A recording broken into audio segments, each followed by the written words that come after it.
What's good, man? It's your boy, the Wall Street Trapper. Welcome to another amazing episode of Trappin Tuesdays. Jose, we had a great weekend this weekend, dog. Phenomenal. So I want to start this day off. I want to start today's show off telling everyone that anytime that you are walking, listen to me here, y'all. Listen, this was a moment that I had this weekend, and it just opened me up to a different perspective that don't even have nothing to do with finances. Every day that you are walking in, listen to me, every day that you are walking in shoes that do not lead you to your purpose, you are spending, watch this, your life is becoming capital intensive. Okay, so let me make that make sense, right? So when we invest in stocks and we invest in companies, we want to stay away from companies that are capital intensive, and that means that it costs a lot of money for this business to run, right? Anytime a business is capital intensive, we tend to stay away from these businesses because that shrinks the profit. Why did I say that about our lives? Anytime you are walking in shoes or down a path that isn't connected to your purpose, it is capital intensive. Meaning you are spending too much time, too much money on something that will not serve you at the highest level. Come on, man. Come on, right? And I listen to me. We've said it before, but this weekend was so profound. Let me tell you why it was so profound. Y'all remember the last week I said, I was going through something and this happened. It was really important that y'all sent me that, right? And then this week, the minute I landed in Dallas, my whole energy and perspective shifted. And then conversation after conversation, and that's why it's good to be around people that can, watch this, that can fuel you, that can pour into you, because even though you're in good soil, weeds must still grow. Okay, let me say that again. Even when you're in good soil, weeds must still grow. So what weeds do is, even when you pick the weeds, they sap the nutrients from the soil, but it also lets you know that you've established new growth. The weeds let you know that you have established new growth. So in essence, the weeds are necessary. The weeds become benchmarks to let you know how far you've gone, right? But watch this. When you are walking down a path and you be like, dang, brother, this has gotten too hard for me, or you're confused, or you don't have guidance, or you don't have clarity, what I've come to learn is, in most cases, you are walking down a path that is not aligned where you are intended to go. I learned that because when you are walking down a path that is aligned for you, it's not saying that it won't have adversity, but it won't confuse you. I'm about to say something, Jose. It just came to my head.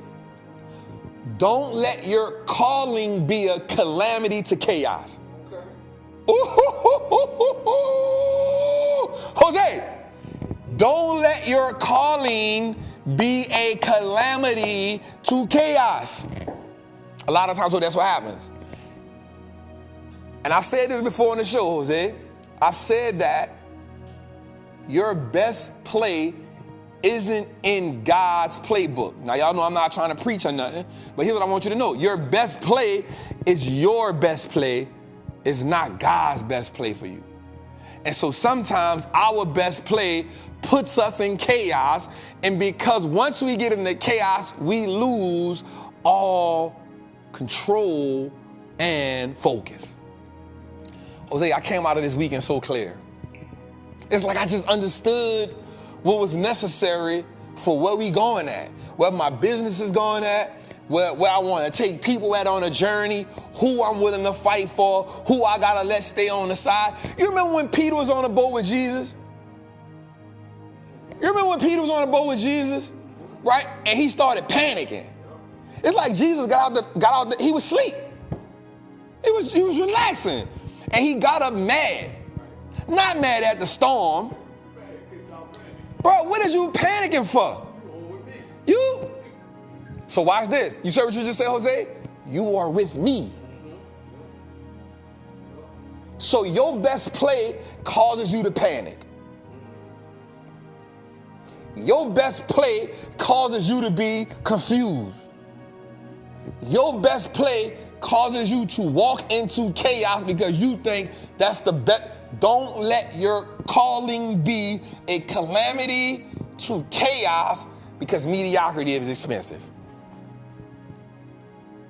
Jose, mediocrity is expensive. So this week, Jose, let me show you how things just came together. I had 2 goals that got hit at the same time. First goal, I was like, yo, I want to hit $1 million in one play. That was my goal. That had been my goal. We had talked about that on the show for the longest. So everybody that's watching right now, everybody that's in the chat right now, y'all know that we have been talking about, our goal is to hit $1 million in one play. That's been the goal. But another goal of mine was, Jose, I was like, we gonna speak on one of the TDJ stages. Why they both happen in the same day? The same day. Me and Jose working out. I'm running through Jose on what I'm about to go through. I always bring Jose with me because Jose understands how I have to be when I get on stage. I take that real serious. So I'm running through Jose. I'm like, Jose, hold up, man, let me check my phone. And it's just so happened that Jose is always in record mode. Let me check my phone and see if I hit this play. Boom. I'm $1 million in a play. I'm like, oh, this is crazy. Goal off the list. Then we get to the stage. We turn that up. And so I had to take a minute to step back and say to myself, like, we are aligned. When you are aligned, when you disrupt mediocrity, you ascend at a level that seems unreal. When you stop having conversations with people that when you stop having conversations with people that don't align with where you're trying to go. Listen to what I'm saying. You can have conversations with people who are aligned with where you are now. Those aren't the conversations you need to be having. Yeah. You need not have conversations with people with where you are now because you're already there. Where you are now is a byproduct of the work you put in the past. Man, they don't hit me, Jose. They don't hit me, Jose. Where you are now is a byproduct of the work that you put in the past. So you need to now talk to people who are where you are attempting to go, where you are attempting to navigate to. Because if not, you will pay the price. Because mediocrity is expensive. Mediocrity is expensive. And so if you be like, Trap, well, if I've accomplished some goals and I'm further than where I want to be, well, when you get at one level too long, that's mediocre. Because Proverbs 10 and 11, diligent hands build wealth. The key word there is diligent, not hands, not wealth. The key word there is diligent, to consistently put forth the effort to attain a goal or to establish. Diligent. The minute you get comfortable in a certain space, you stop being diligent. Oh, that was good. That was good. When I heard that. Jose, I saw that positioning before I said it. I saw it positioning in my head before I said it. And so I want to ask everybody in the chat this week right quick, Jose, before we get to where we got going at, I want to ask the people that's in the chat. We got 1,800 people in the chat right now. By the end of the show, we probably have somewhere between 3,000 and 4,000. I want to ask the people in the chat, who is genuinely diligent at building wealth? Or, Jose, who is paying the price of mediocrity? And the only way we can move forward, Jose, is if we are having a serious conversation. We got to have a serious dialogue between one another, right? Like, I had the situation I had going on. I had to tell myself in the moment, like, yo, that hurt me. Like, that hurt my feelings. Now, as a man, you know that hurt my feelings. But guess what? In order for me to move forward and make the right decision after that, I had to confront the situation for what it was and tell myself how it truly made me feel. Head on. Because if not, I suppress it, I'm good, I'm all right, and then that causes a simmering of agitation and anger and aggression. And now the trigger keeps me from moving forward. Mediocrity is expensive. So I had to tell myself in the moment, hey, Trap, how you feel about that? Nah, I don't feel too good about that. I don't feel too good about that. As a matter of fact, let me not even respond to anything in that level until I address it and I sit down with God and had a conversation. And so then I have this brilliant conversation with myself. I acknowledge to myself how this thing made me feel. I acknowledge to myself that how I was going to respond was completely the wrong way. Was only going to make the situation worse than what it was. And then I come out and had a right conversation. Hey, boom, boom. I'm thankful for this. I'm thankful for that. This is what we should do. I appreciate it. Boom, boom, boom. Guess what? A whole burden is lifted off my shoulder. A burden. I feel light. I felt revived. I felt good. I shed a couple tears, but I needed that to get rid of that out of my body. But I was like, damn, I feel so good right now. I was like, I bet. And it's easier for me to move forward after that. It's easier for me to make right decisions after that. Okay, Trap, why did you say that? Because you harboring some feelings right now about something that is holding you back. That is the expense of mediocrity. It's holding you back. It's keeping you from going to make the $1 million. It's keeping you from going to make the $100,000. It's keeping you from getting into the option play. It's keeping you from building the business. It's keeping you from buying the building because you're being triggered by something that happened to you in the past. You got to meet it head on, establish how you feel about it so you can move forward. The only way to get past the trauma is to meet it head on, heal from it so that you can execute. You can't execute because mediocrity is expensive. Welcome to Trappin' Tuesday, episode 99, y'all. Let's get to it, man. Jose, how you feel? Under 20, say, I'm cooking today. I'm under 20 minutes. I was under 20 minutes. I like it. All right, so we had a great week. Jose, I want to start. Do we got a clip? Yep, we got that. Let's get the clip for him right quick, y'all. I want y'all to see. First of all, I want y'all to acknowledge how good I look in them goddamn suits. Just acknowledge that right quick. You feel me? We took that weekend, and I said, Jose, I am not wearing trapper attire this weekend. I was surprised. Jose said, I felt underdressed. I saw the look in your eye. Jose said, huh? I was dressed up. Jose said, huh? I said, nah, bro, we went and bought 5 Tom Ford suits, bro. Got them all tailored up right. I won't be nice. I've been working out. I feel good. So, Jose, let's give him a clip. Let's show him what this weekend looked like, and then we'll tap into our show, man. Let's give it to him. The stock market is a solid partner in your life and in your business that prints money every single day, and all you have to do is learn how to operate the machine. It doesn't care about your background. It doesn't care about your credit. It doesn't care about what your mama did. It doesn't care about who put bills in your name. It don't care about none of that. If you can operate the machine will print money for you. The majority of people understand the concept of using money. But there's a small group of people that truly switch to another quadrant because they said, I understand how money is used. But the streets gave me an advantage that most people won't have because I'm risk averse. I don't care about money the way that other people do. I'm gonna just keep it real with you. And the reason why, like, I just being real, because I understood that if I went to jail, I probably had to bond out and pay a lawyer. That's money that's gone. I can't get that back. I realized that if the people kick the feds, when I say the people, I'm talking about the police. In case y'all don't know, I know y'all Christians. Nobody here ain't getting their door kicked in. It's okay, I get it. So when the people kick in my door, I understand anything that they take out the house, I can't get that back. Now I need money to fight the lawyer. I need money to bind out. And if I was still in the street, but I ain't in the street, I need to go holler at the plugs. You need to look out for me again. That's lost money. But ain't nobody here in the street, so we ain't got to worry about that. If you got that idea, if you got that vision, and you ain't going to get it, you wicked and slothful. Because you burying it. He said be fruitful and what? And you being wicked and slothful, how dare you? How dare you let me give you that gift and you not do nothing with it?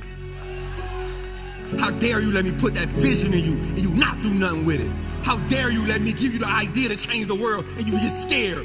I ain't a God of fear. I ain't a God of scare. I told you go get it. I told you go in the world. I told you go do my thing. I told you go be pitiful. I told you be a bountiful. It's your boy, the Wall Street Trapper. I love y'all. I'm out, man.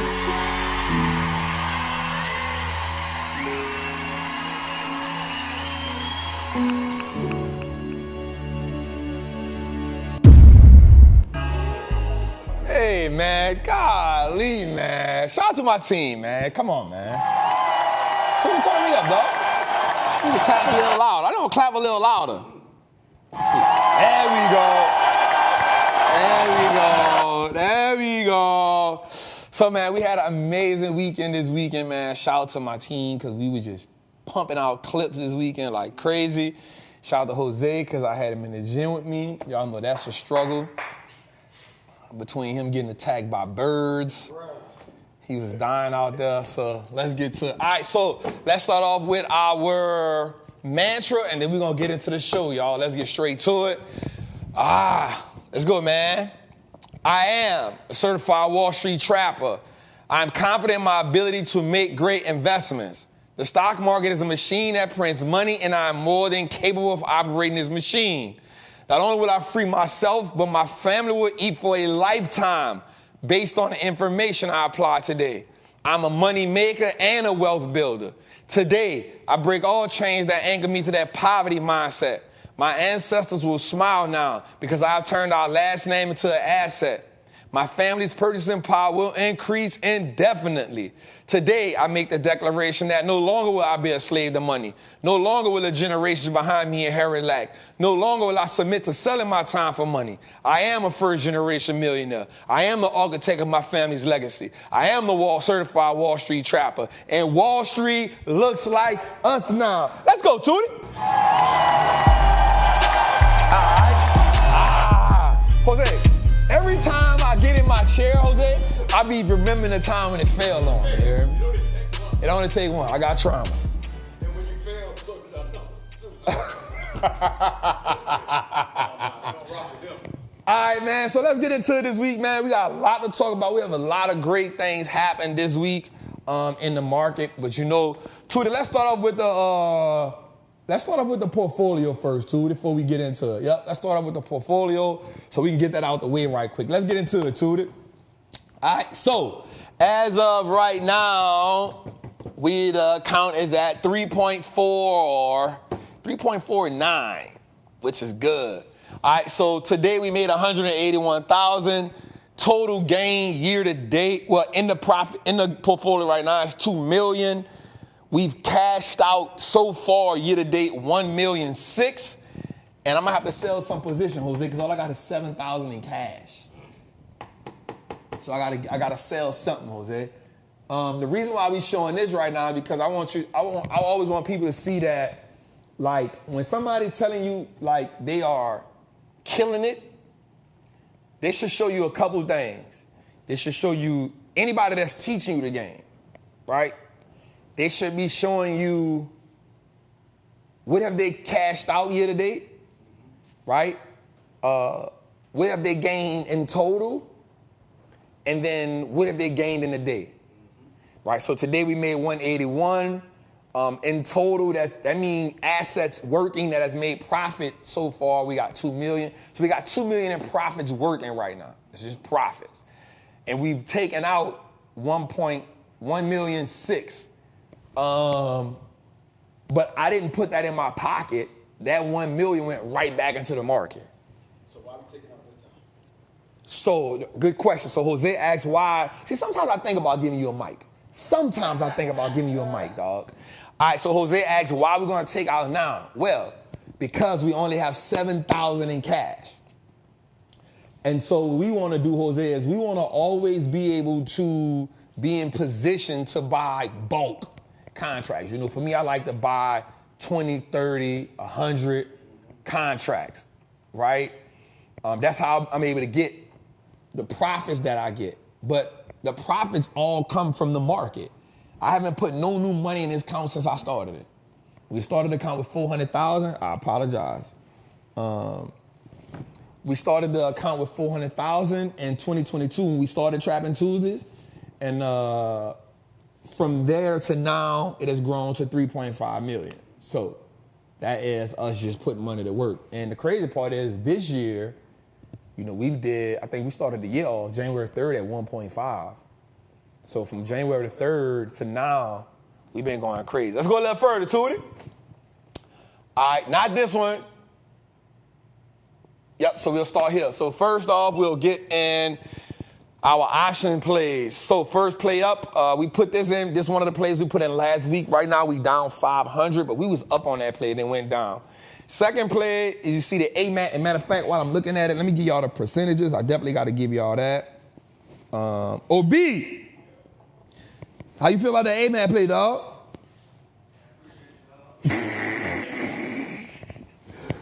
Look, B came to me one day and said, man, Trap, I need something to go crazy.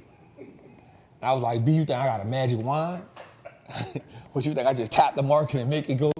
But this one did it for you, B. This one here got it back, B. All right, so we got the AMAT plate. I just want to give y'all percentages because anybody can say how much they made. You always want to know what's the percentage. That tells it. Because if I tell you we made 65,000 in the play, but I put 100,000, then it don't, you know what I'm saying? So in the AMAT play, we up 144%. 144%, it did 10% a day. So we got the two Amazon calls, they down. And then we got the AVGO play. That one is up 187%. The next AVGO play, that one is up 158%. The GE play is up 82%. The GEV play is up 30%. So we killing that. Let's go a little further to it. All right, let me see.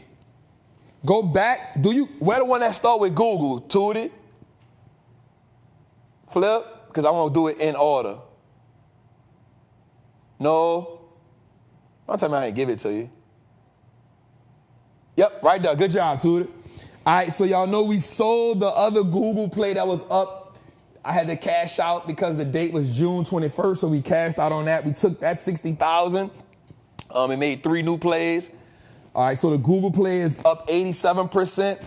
The Eli Lilly play is up 91%. Y'all see we up 61,000. The Meta play is up 70%. Y'all see we up 62,000. This one is down 13%. Then we got a Netflix play that is up 58%. We got a ServiceNow play that is down 27%. Okay, then we got the NVIDIA play 1 is up 265%. As y'all can see, we up 250,000 with that one. We got the second NVIDIA play that's up 300%. We up 100 and, wait, am I looking at something crazy? Make sure I'm looking at it right. All right, let me see something. Okay, ServiceNow. All right, there we go. Okay, the second NVIDIA, this one is up 27%. We have 15,000. Oh, you know what? That was the play we just put in the Patreon. That 140 call. So that play, that was the one I think I knew I was supposed to block out one. Well, now y'all can see it now. Damn. Well, I'm supposed to let them go 2 more weeks. Well, the NVIDIA Patreon people, don't be mad at me. So the NVIDIA 140 call is the one we put in last week. We up 12%. We up 15,000 on that. So we killing that. All right, Tootie, let's go a little further. Let's go to the one that say QCOM. Yep, good job, Tootie. All right, so QCOM is one we put in maybe 3 weeks ago. It's moving, but we all right in that one. It's up 12%. It's up 47%. The QQQ is up 118%. Another QQQ is up 109%. The SMH play is up 8%. I can't show y'all this one because I put it in last week. That one is up 33%. Then the XL Clay play is up 8%, XLYK. Now in total, in a Patreon, we are in 1, 2, 3, 4, 5, 6, 7, 8, 9, 10, 11, 12, 13, 14, 15, 16, 17, 18, 19, 20, 1, 2, 3, 4, 25 plays. But Tootie, I feel like I'm missing a play. Go back one. Right there. I knew I ain't call it out. NVIDIA, January 17th, 2025. That's the play we up 1.1 million in, Jose. That was the one we did, the one that hit Friday. Right? So we did 126,000 in that play today. It is up, it did 8% today. It's up 261%. In total, it is worth 1.6 million in total. All right, so Jose, I got a question for you. I got a question for the Patreon right now. I got a question for everybody in the chat right now. Jose, should I, so you know I got my rules. My rules is get 100%, sell half. That's my rules. But I let this one run because my goal was to make $1 million in a play. That was my goal. Not print, like when I say make $1 million, meaning I needed $1 million in profit. Right? So that play cost me right at $400,000. I had 31 contracts. After the split, it switched to 310 contracts. Right? So Jose, I got a dilemma. All right, that I want to ask the people. I want to ask our people, all 2,600 people right now. Here's my question. So give me a poll for it, Jose. I need a 3-tier poll, Jose. 3 tiers. Should I hold it to get 2 million? All right, hear me out. Hear me out. Hear me out. Should I hold it to get 2 million? You make your poll? All right. And don't y'all say nothing in the chat right now. Let me give y'all all 3 options. All right. Should I hold it to sell 2 million? Should I sell half now that I hit my goal? Or should I just sell it all and start back over in that?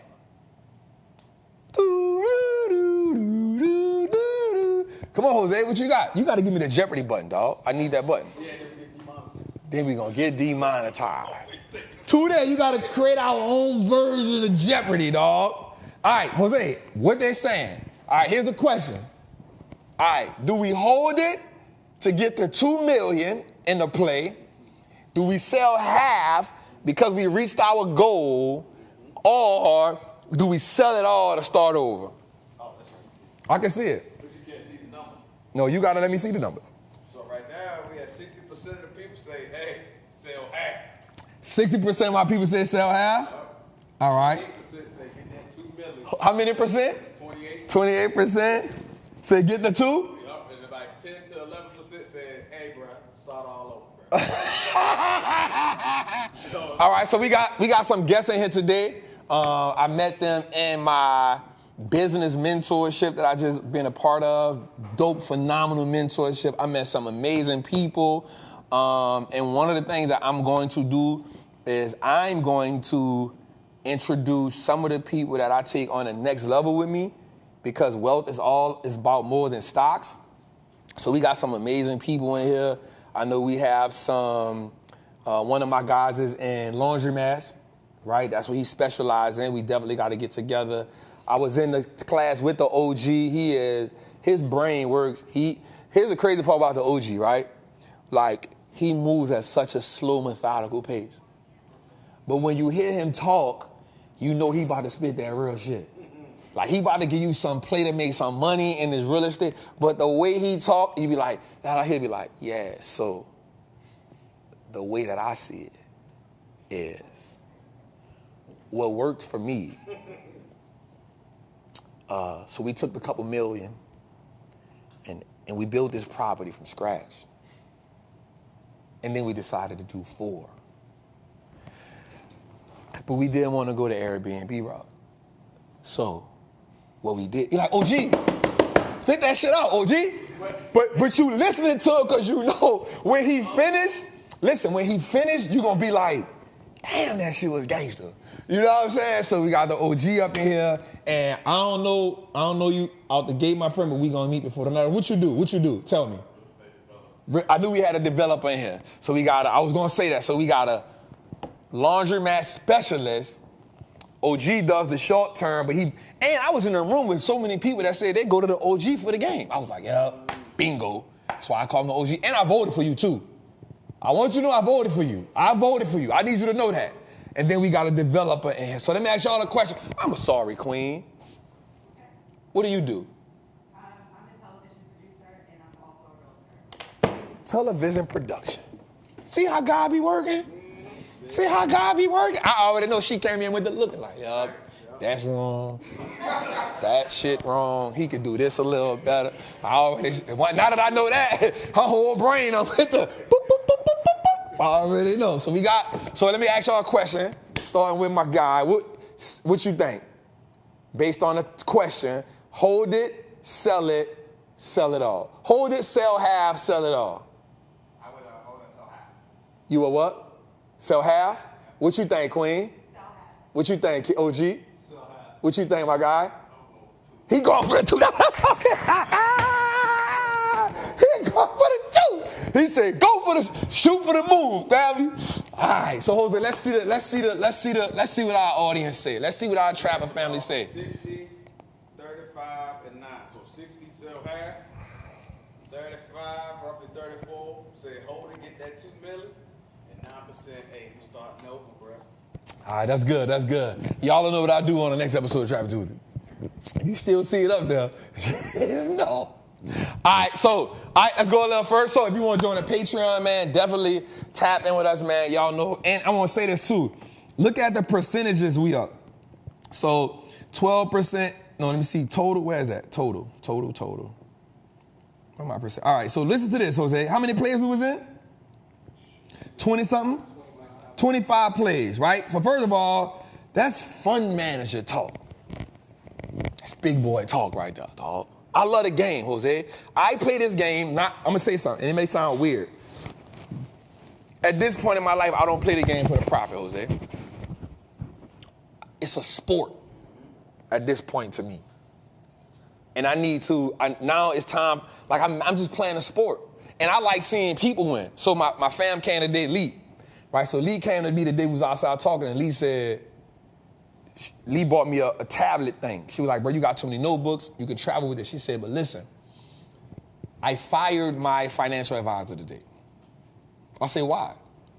She said, because what it took him to make in 3 years, I made it with you in less than 45 days.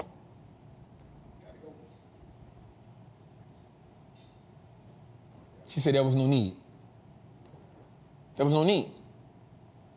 She said, so then she went to the bank and they saw, the money she had, and the first thing they told her was, we got a product for you that'll fit what you have. And she said, damn, Trap told me that. Most of the people, they cannot, and I don't want to say this to talk bad about like people in the financial world, because I'm not trying to talk bad about nobody. But they aren't designed to do, they aren't programmed to do what we do. And as an individual investor, as a retail investor, you have so much of an advantage They are designed to sell you a product. That's their goal. The fund creates products for people. And she was like, he told me, yeah, I can get you 5 to 8% on your money. She was like, bro, I just did 235% in the last 35 days. He said he looked at her like, And then when she showed it to him, he was like, oh, well, just let me know how I can. She said immediately, she was like, Trap, it just blew my mind that but it ain't their fault. Right. America has a system. And here's the thing about it. As bad as it is, the system works for them. You feel me? You gotta be bold enough to say, no, I'm going outside the system. I'm going to think in a different way. I'm going to make my money do something for me that the system can't do for me, but is doing for itself. Oh, you feel me? You feel me? Listen to, I don't think they heard it. You got to make the decision to say, I'm going to do something with my money that the system cannot do for me, but the system is doing for itself. Does that make sense, Jose? Yeah. So for me, that's why I need to also, okay, Trap, we killing it in the market. 10 million is up the street. But guess what, Trap? We gotta link up with people like that because we gotta offset these gains. Business is doing this. I gotta link up with people like that so I can offset this. So now I gotta extend what I'm doing. I gotta get into another tier of the system. We gotta get laundromats. We gotta get commercial property. We gotta learn how to develop from ground up. We gotta do all that. We gotta get with movie people. I'm pretty sure they got some type of write-off for black movie entertainment, whatever we is. They got something that he can write we can write something off. You feel me?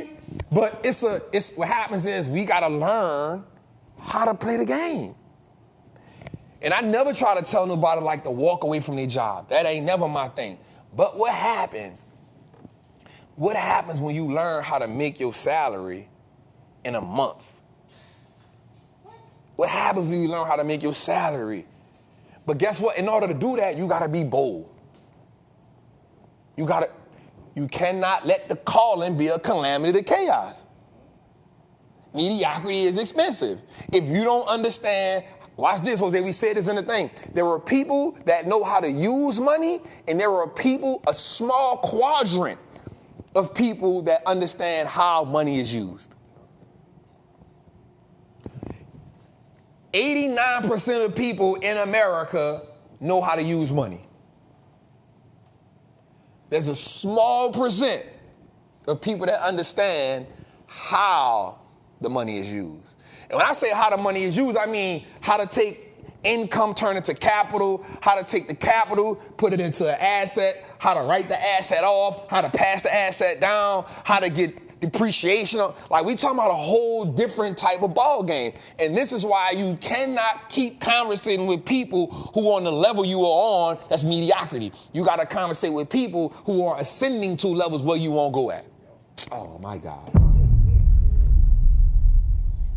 And that's why we always say we playing a network game, because you got to get around people. And you know what I learned about being in that room when I was in Seattle? Bruh, there was only one person I saw in there that had like jewelry and stuff on. But everybody in there was I'm gonna say at least 80% of the people in there was getting to it. I'm in a room with about 25 people, bruh. They talking 8-figure real estate portfolios. You like, what, bro?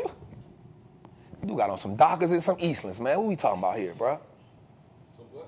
Dockers and some Eastlands. He don't even know. Old school right there, boy. You feel me? Everybody chilling. Everybody, but listen, the information, bro, once I got in, I was like, oh, I was like a kid in the candy store, bro, because I said, this is where I belong. I'm lying, OG. I was in that thing like, ooh, had all kind of loud outbursts. I was excited because I knew I was in a room where I wasn't a big fish. 8-figure, 9-figure portfolios. I'm like, damn, this gangster right here. I was excited to be there. And so you gotta get around them type of people, because we too busy judging people off how many followers they got and what they got on, what they drive, where they took the vacation to. We too busy judging people off that. Instead of, yo, what the accomplishments look like. Like what the portfolio look like. I think when I say, Jose, I'm about to say something. I think the next woman I date, I'm gonna ask her, do you got a portfolio?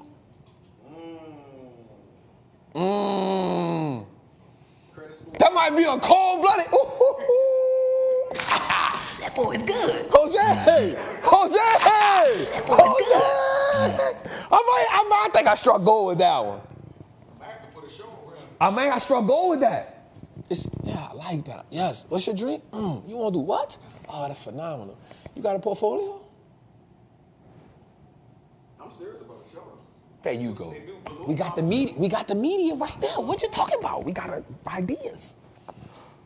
Are we financially compatible? I'm on a roll now.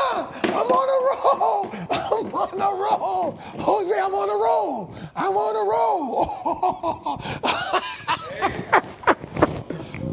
a roll. All right, tune in. Let's go a little further. Into the, all right, boom. So then we got the buy and hold portfolio. So the buy and hold portfolio, we up $1 million. It has hit $1 million, which is good. So remember, these we just buy and hold. We start over every year. We start over every January. We start this portfolio over. And we have been beating the market 2022, 2023, and 2024. We have beaten the market. We've clobbered the market. So year to date, right now, we up 41%. The market has printed 314,000. Today we made 11 grand in this portfolio. So that was good. Let's go a little further to it. We'll show the positions. Yep. So, Tootie, go. Yep, right there. So we got the Allstate position. That one ain't really doing what I thought it was gonna do, but we gonna ride it. We gonna hang in there on that one. Of course, Costco, which is I think one of the best business. I think it is the best business model in America, business model wise for a company. Cintas, that turn around the uniform people. Deckers, it's gonna turn around. EME up. FICO, I told y'all about FICO 2 years ago. Y'all don't want to listen to me. The company just keep outperforming. Because it don't matter what economy in, America won't check your credit score. I don't know why we just don't. This company is just a phenomenal brand. It's a company where the product is other people's financial status. That's their product. Their product is judging your financial status. That's it. Your adult report card. They check it. They are the people who grade your adult report card. I just love this company. It's simple, not even capital intensive. You do all the work. They just monitor you, how you can pay your bills and how you can check, please. Easy money right there. Eli Lilly, of course, we're gonna talk about them tonight. Y'all know that's one of my top 5s. Meta, of course, y'all know that. NVIDIA, of course. PWR, we're doing good. And VTRX, I'm telling y'all, when they drop this, what's the word I want to say, y'all? Opioid that is non-addictive is going to add $28 billion to their bottom line. A non-addictive opioid, game changer. And it's on phase 3 right now. A non-addictive opioid? Psst. Is it, boy? White America going to go crazy. Who gonna go crazy? White America. No, white America gonna go crazy. And I'm not saying in a bad way. Here's why though. Because they're big. So let me make people understand why I'm saying that. Because it became an epidemic because white America, their kids were getting addicted to the pills. And it got bad. Now the thing about an opioid is it triggers, I forgot what it's called, in the brain that makes it addicted. So you try to get off it, but it's like heroin. So one of the things, all right, so now, God damn it. Damn. I hate when I gotta use this, but I love it. All right, so heroin is the only drug out, like, not the only drug, but when you think about weed, crack, street drug, that alters your chemical imbalance. Crack doesn't do it, weed doesn't do it, X pills didn't do it, meth doesn't do it. Heroin alters your chemical imbalance and it makes the body need it to function. Right? So it penetrates your operating system. Heroin. Opioids are similar because it triggers the gland in the brain that makes it say, I cannot function without this. Crack doesn't do it. People think it does, but it doesn't. That's why with heroin, when I remember my homie, this was when I was about maybe 16, and my dog was trying to kick heroin. And we had to tie him to a bed. Because what his body went through, I had never seen, that alone scared the crap out of me. Watching him vomit, watching him urinate, watching him number 2 on himself, watching him cry, watching him like literally get his system go through withdrawals was just something I had never seen before. Well, with opioids, doctors give you the opioids because it helps, but the side effect is it becomes addictive. And if we can give people the drug without it making them addictive, it's gonna help. And you know, anytime something becomes a danger to white America, they seek out preventative maintenance, is what we're gonna call it. So, and they don't mind, America don't mind making money on it. Like I told people in the thing, like I love investing in pharmaceutical companies because the legal drug dealer in me gets to thrive. I'm just being real. I don't gotta go to jail. No more time, no more lawyers. I don't gotta bond out. I don't got an all-night flight. I don't gotta wear the same clothes for a week. No more sandals, flippers, or whatever. I ain't never wore that, dog.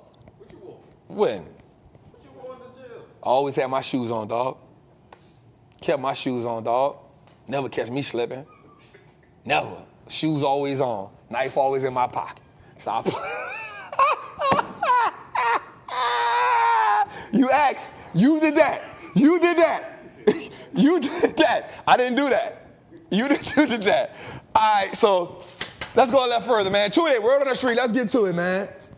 All right, so y'all know this segment of the show, man, we like to give you an idea of what's going on in the street, on the stock market. That's our street. That's why we call it Wall Street Trappin. Let's go, Tootie. Talk to us, brother.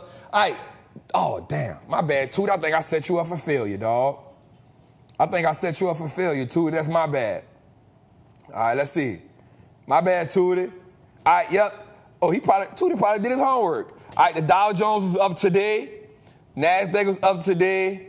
S&P. Man, let's give my dog a round of applause. My dog did his homework. My dog did his homework. My dog flamed me just now. He did his homework. I'm proud of him, bro. I'm proud of him. I should have knew something when he ain't asked me what the market did today. I should have knew something was up. All right, let's go a little further, Tootie. All right, so let's get our heat check. We at 0.85 over, under 1%. We already know. Look, so I want us to look at something. So we talk about this heat check every week.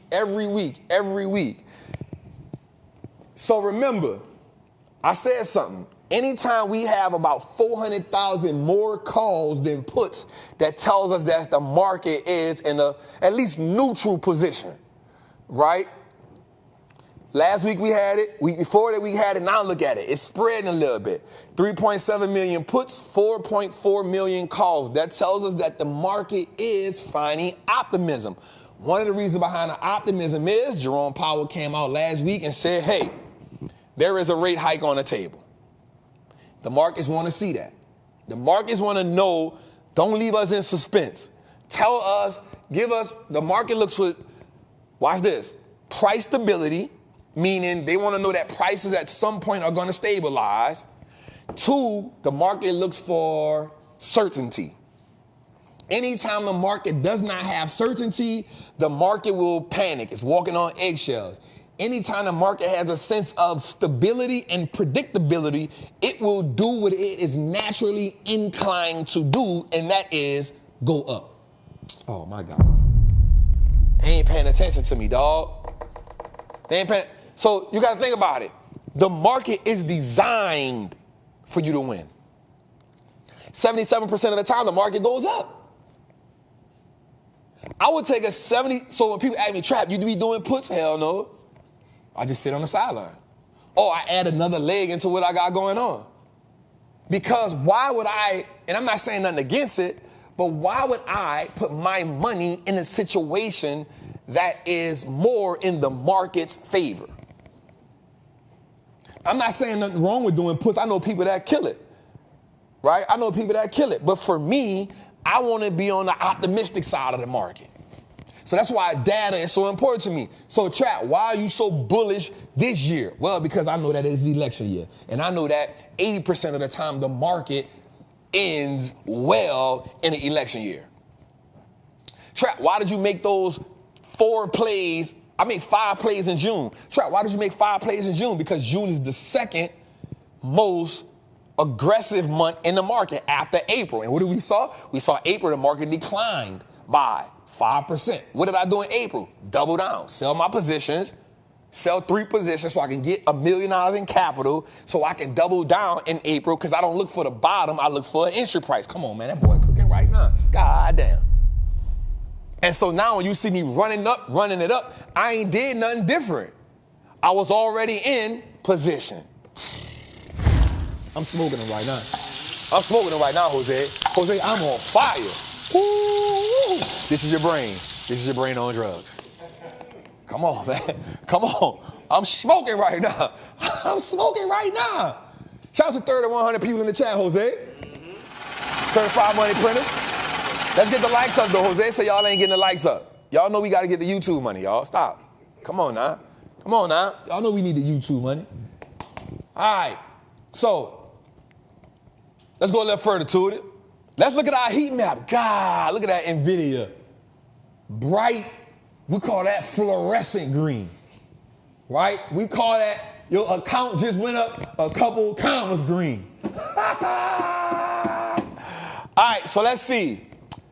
NVIDIA went up, Microsoft went down, AVGO came back, pulled back a little bit, Apple pulled back a little bit, Google pulled back a little bit, Meta pulled back a little bit, Tesla pulled back a little bit, Amazon pulled back a little bit. Let's stop right there and let's talk about something, y'all. So right here we see the big 7, Amazon, Tesla, Meta, Google, Apple, Microsoft, NVIDIA, the Magnificent 7. And let's not forget that CNBC stole that from me. Let's call a spade a spade. Let's call a spade a spade. We know they're watching. When I said that, 2 weeks later they said it. Yeah, we innovative over here, y'all. This let me know they keep their ear to the street, you feel me? And I can't fight them and say I came up with it, because I know where I got it from. I looked at the Magnificent 7 the movie. The crazy part, I had just looked at the movie. That's what made me. And so when I said, oh, look at them suckers. Done took my stuff. I couldn't be mad at it, but we know who came up with it. We ain't gonna trip. All right, and I said it's 8 if you add Eli Lilly, but we cool. But here's what I want us to understand about this. I want us to understand that there has to be a bit of caution. Right? I don't want us to be so gone with the wind where we forget that the market has to recalibrate. Right? It's easy for me to say, yep, keep putting it, but I gotta position us. Why? Because here's what we know. We gave out the stats. The stats was we can get a summer rally. We can get 1%. No, it was 3% in June, 1% in July, and 0.3% in August, which gave us 4.3%. And then in September, the market normally goes the other way. So I like June, I like July, but come July, we need to scale back a little bit because by mid-August, we see the market going the other way. September, we see the market going down deep, and then it bounces back late October, early November, which put us right in time for election. God damn, I'm cooking right now. This off the top of the head, y'all. Stop playing. Stop playing. Top of the head. You know why? Because data is what matters to me more than like trends, intraday trends. Data means the most because data tells me when I can be super aggressive. Data tells me when I need to peel it back a little bit. And we pay attention to data because while the history may not always repeat itself, it often does what? Rhyme. It often rhymes. And as human beings, we are creatures of habit and what? Repetitiveness. Repetitiveness. So, the reason why y'all saw me go heavy in June is because I understood that this is the second best month in the market. It's the second best month. Especially with it having a bad April where it declined by 5%. All right, let's go a little further to it. All right, and we see our fear and greed index because the market had a minor sell-off today. But we also know that tomorrow the market is off for Juneteenth. Huh? Close at 1. Short week. Close at 1. Some people taking a little profit, going into the little, We ain't worried about that. But we know we got quadruple wins on Friday. And I'm going to talk to y'all about that today. All right, let's go a little further to it. All right, so we got a new king on the hill. Let's look at our top 10 right now. Some things have shifted up. And I want y'all to understand something that I had wrote down that happened. So now, Jose, what episode I said it? Come on, bro. Come on, bro. You gotta give me props for this, dog. What episode that I say NVIDIA was going to be the #1? That was a while back, dog. I said that maybe 2 months ago. I reminded us, but it was like 2-3 months ago. I was like, bruh, I said NVIDIA gonna be the #1 company by the year's end. Bruh, they did it with 6 months remaining.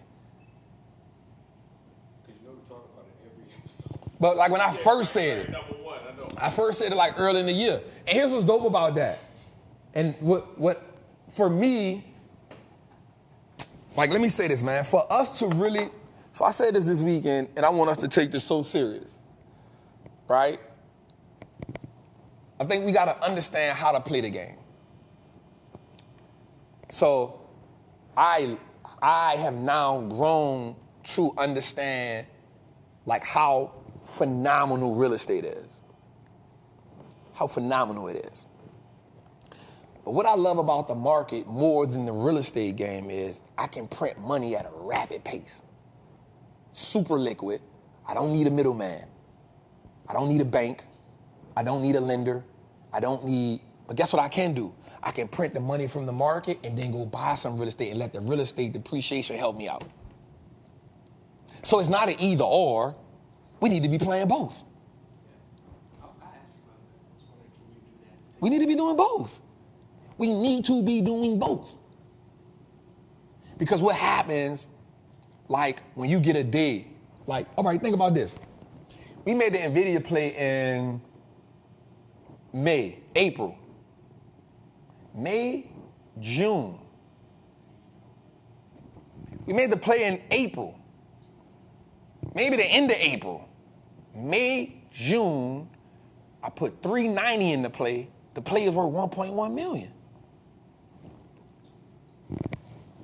And in total values were 1.5, 1.6 million. Let's just say I wanted to be like, all right, I'm about to cash this out. Let me go put this 1-point-something million down on a, can I get an apartment complex with that? Can I put something down with that? Laundromat? I don't know, you're a developer. I might got to put some more money for you. You're a little expensive, partner. You're a little expensive. I need to put more contracts for you. But you feel me?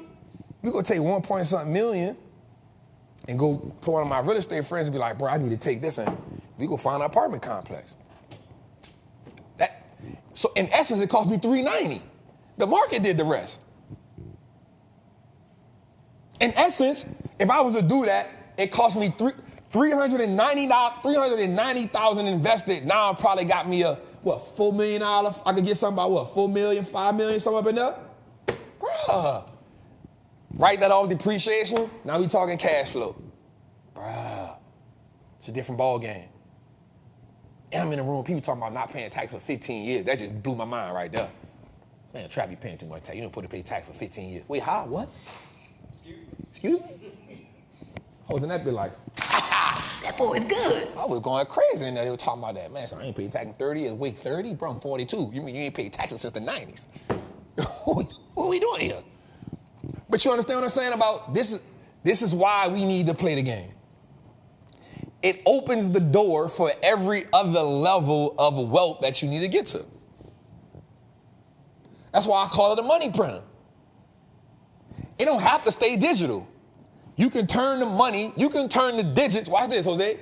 You can turn to digits into cold hard cash and turn a whole cold hard cash into bricks. Bricks, I like bricks, all white bricks, 36. Just hit a lick for 24 bricks. Bought it. All right, y'all know it's in me. I know. You was with Genuine. You wasn't in the streets, my nigga. You was with Genuine. The same OG. You wasn't in the streets, dog. And that's okay. I love you for that. I love you for that. Every time I start talking trap music, Jose be like, nope. I don't know it, dog. He be like, what that is, dog? What year that came out, dog? My dog be like, what year that came out? All right, so let's look at it. We got NVIDIA number 1 now. Here's the shape up. NVIDIA number 1, 3.3 trillion. Microsoft number 2, 3.3 trillion. Apple number 3, 3.2. And remember, Apple stock a day, keep the poverty away. Don't sleep on that. Alphabet, which is Google, 2.1 trillion. Amazon, 1.9 trillion. Saudi Aramco, this is the oil company, 1.7 trillion. Meta, 1.2 trillion. TSM, 9.2 billion. Berkshire Hathaway, 800 billion. Eli Lilly, $847 billion. Now, let me say something right quick.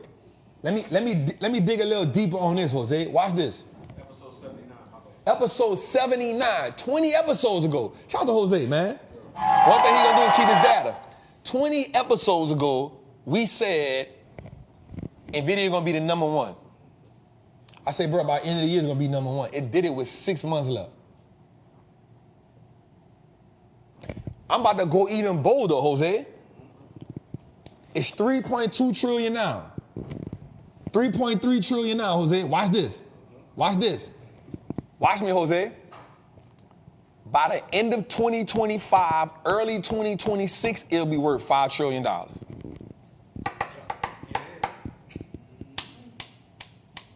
You know why I can say that? Because it printed $2 trillion in 6.5 months.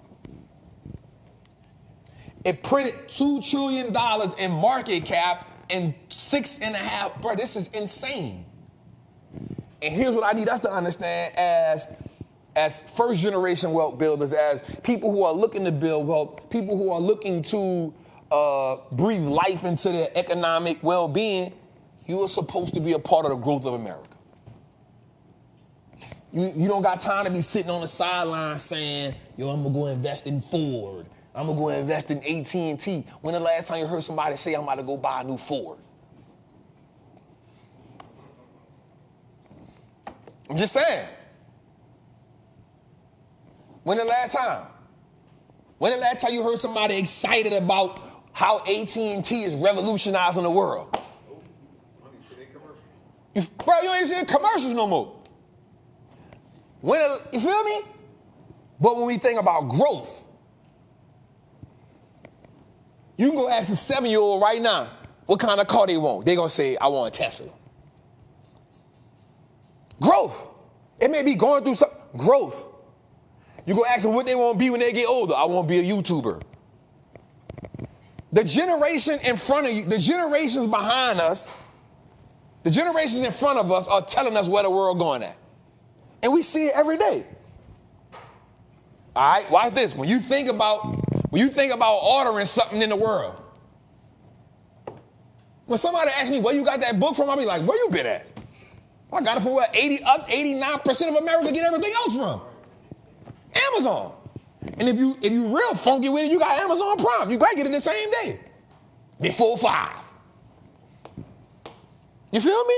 When you think about social media and a conglomerate, yes, TikTok is doing this thing, but Facebook. 100%. When you think about weight loss, you might don't know the company, but you know the drug. When you think about insulin, people need that. You might don't know the company, but you know how, damn, you on insulin? You got evolution. We see where the world going at. And social media ain't making it no better that people won't look right. Nobody don't want to work out no more. We out there working out like crazy. Guess what? Boy, getting the shot, going about their business. Man, I lost 40 pounds. Bro, you ain't lost 40 pounds in no month like that, boy. Who you think you playing with? I don't care how much raw vegan you is, boy. You tripping out here. You 40 pounds in a month. Man, you ain't got on the, how long you been on the Stairmaster? You must have lived on it. But I ain't mad.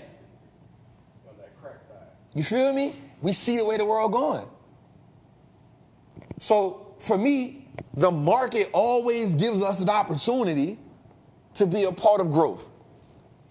So Elon Musk said, once he introduced the robots, he said Tesla gonna be worth $25 trillion. I don't think he lying. I don't think it's gonna happen in the next 5 years, but here's what I do know. Once robots start being in people's house, it's a done deal. We done seen this before. We gotta be a part of the growth that's going on because that's how these people running that bag up. This dude, Jensen, was worth $9 billion a year ago, a year and a half ago. 50 billion right now. He worth 50 billion. Bro, give me some of that. Mark Zuckerberg, doing the top 5 richest men in the world. It ain't because the company, what he worth? The stock is $3 trillion now. Jensen, 114 billion. That was 5 hours ago. 5 hours ago. Guess what happened? Guess what happened? Guess what happened? The stock hit up. That's how much his net worth increased. Yep. Since 2019. Since 2019, how much? Since 2019, it increased 114 billion. 114 billion since 2019. Since 2019, dog. It was worth 21 billion last year. Stop playing with me, bro. What we doing? What we doing here? You keep beating yourself up about, I need to get another job. You keep trying to sell more of your time for money. You keep associating your wealth with how much you gotta work. Bro, I promise you, I'm not trying to build $1 billion business. They got enough of them. I'm not trying to build $1 trillion business, but I could be worth it. I could be worth it. You know why? I could just park money and let them do the hard work. Bro, you the one trying to revolutionize the world. I just gotta live in it. Oh my God. I don't even know they called that. Park money and let them do the work. What? I don't gotta build it. Mark Zuckerberg, you could go fight with Apple and Microsoft and them, bro. Cool, digital ads, bet. Let me go buy, let me get the options. Let the options print 6-7 figures for me. Take some of the profit from the options and then go buy 10,000 shares, bruh. What are we doing? We talking about optimization of my finances. Jose, write that quote down. Optimization of my finances. I need that. Amazon. I think everybody should own that company. Any industry that they get into, they become the number 1 or 2 player. Listen to me. Amazon Web Service is the number 1 web server in America. Bruh, they sell us stuff on the site for fun. They're a retail company because he's just like, bro, let's do something else. Listen, here's the crazy part. He started off selling books. Then the books got big and he said, you know what? We might as well just create this other company called AWS. Then he created that company and realized he can make more money doing that than selling books. And then he said, you know what? Why don't we just sell some other stuff too? And matter of fact, while we at it, let's put UPS, FedEx, the United, let's put them, let's knock some of their business off. And then while we at it, let's just compete with Netflix and Hulu. And we don't even care about really making money on it. It's a bolt-on business. If you get Amazon Prime, you really want the next day delivery. I'm gonna just give you movies as a GP. And it becomes another what? Business model. And while we at it, let's go buy a pill pack and let's go buy One Medical and turn ourselves into a pharmaceutical company and Whole Foods. And so now we can put the pharmaceuticals and Whole Foods when we get an opportunity. I'm just saying, business model. Man, they not listening to me. Let's go to it. God damn it. Put my glasses back on. Let's go to it. What we got? All right. Record highs are the new norm. So the S&P has closed at a new record 25% of the time in 2024. We've had 30 record days out of 116 trading days in 2024. This is an election year. I want you to say that again. We've had 116 trading days, meaning days where you can trade. 25% of those days have been record highs, meaning the market is doing what it is naturally inclined to do, go up. So for all my people that be saying, the market gonna crash, the market gonna crash, it will. Not today. Not today. And here's why I don't like doing puts like that. Because if we looking at the market, keep getting these record highs, guess what that means? People who are betting against the market are losing a lot of money. You're losing a lot of money. Yeah, you may have a day or two where you get your money, but you losing a lot of money. And I'm not that guy. I'd rather make money than lose money. I'd rather make money being excited than to justify why I'm losing money. Because you talking about the reports say, yeah, shut up. We making money. Let's go a little further, Jose. Today. All right. NVIDIA becomes the largest company. NVIDIA passes Microsoft and market cap becomes the most valuable company. So I wrote something down today. Watch this. So we know we got quad winching coming up. Now look at Brandon said something that was gangster. Brandon texted me just now and said, bro, I just noticed something. Your $1 million play. Dang, this is good. Your $1 million play cost you what you started the account with. Ooh. B, I ain't even think about that. Jose, we started the account with $400,000. The $1 million play cost me $400,000. Oh, that's good. That's good, B. That's why we got people. Come on, man. I love my team, man. I love my team. All right, so B. So I wrote this down in my notes, Jose. And I want to share this. Jose. So watch this. Where is that? Oh, damn it. All right, so Jose, I wrote this down. And this was dope right here. And I wrote it in my notes because I saw this because we know we got quadruple winching coming up, right? So in case people don't know what that is, every third month, the third Friday of the third month, hedge funds, wealth management funds, those options contracts expire, right? They expire, futures, index, options, they all expire. But watch this. Here's something that happened today, Jose. That happened Monday. NVIDIA will likely have a weight of about 21% in the index in the tech ETF, which means they're going to increase the position of NVIDIA. Give me a whiteboard. It's a whiteboard moment. This some games. This is when I teach on a whiteboard right here, y'all. All right, so I'm going to teach y'all this. Tootie, don't go to let me teach it first. All right. So Apple will be down to 4.5%, and Microsoft and NVIDIA will increase. The ETF will be $71 billion in assets, 15% of the change will equate to $10 billion, right? So watch this. NVIDIA will now be worth $10 billion, whereas they will cut Apple dramatically. And that will be in XLK. So here's what I want to show y'all.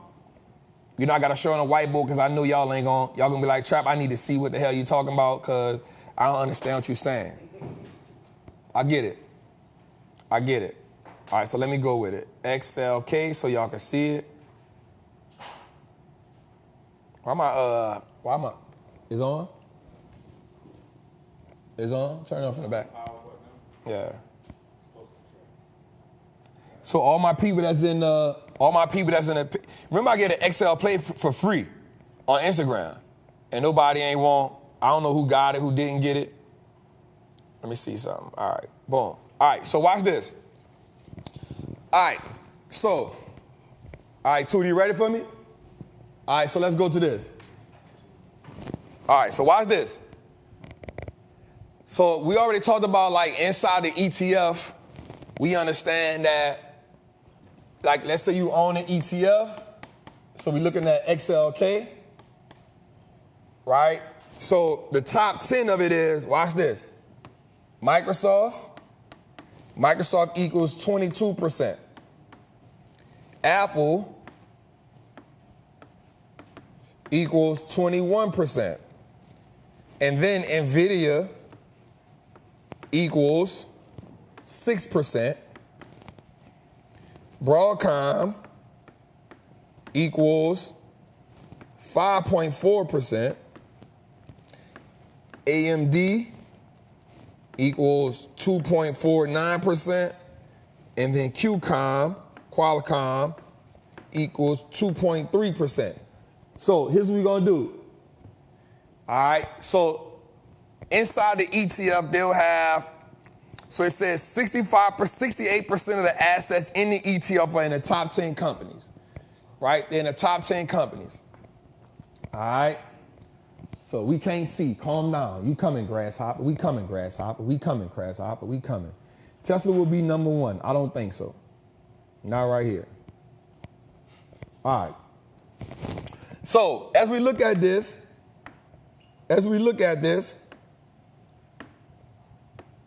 we see, let's draw this out. All right, so these are just the top 6. So this is why I tell y'all, when you own an ETF, you do not own a small piece of the stock.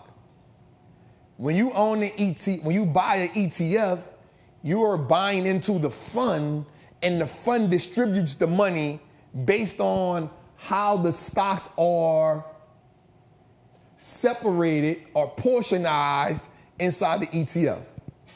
All right, so you do not own a piece of the stock. And that camera look clear. This your camera? Oh my God. Okay.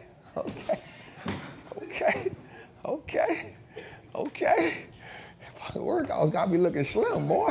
Shit, I might go work out on the show. Boy, what are you talking about? All right, my bad, y'all.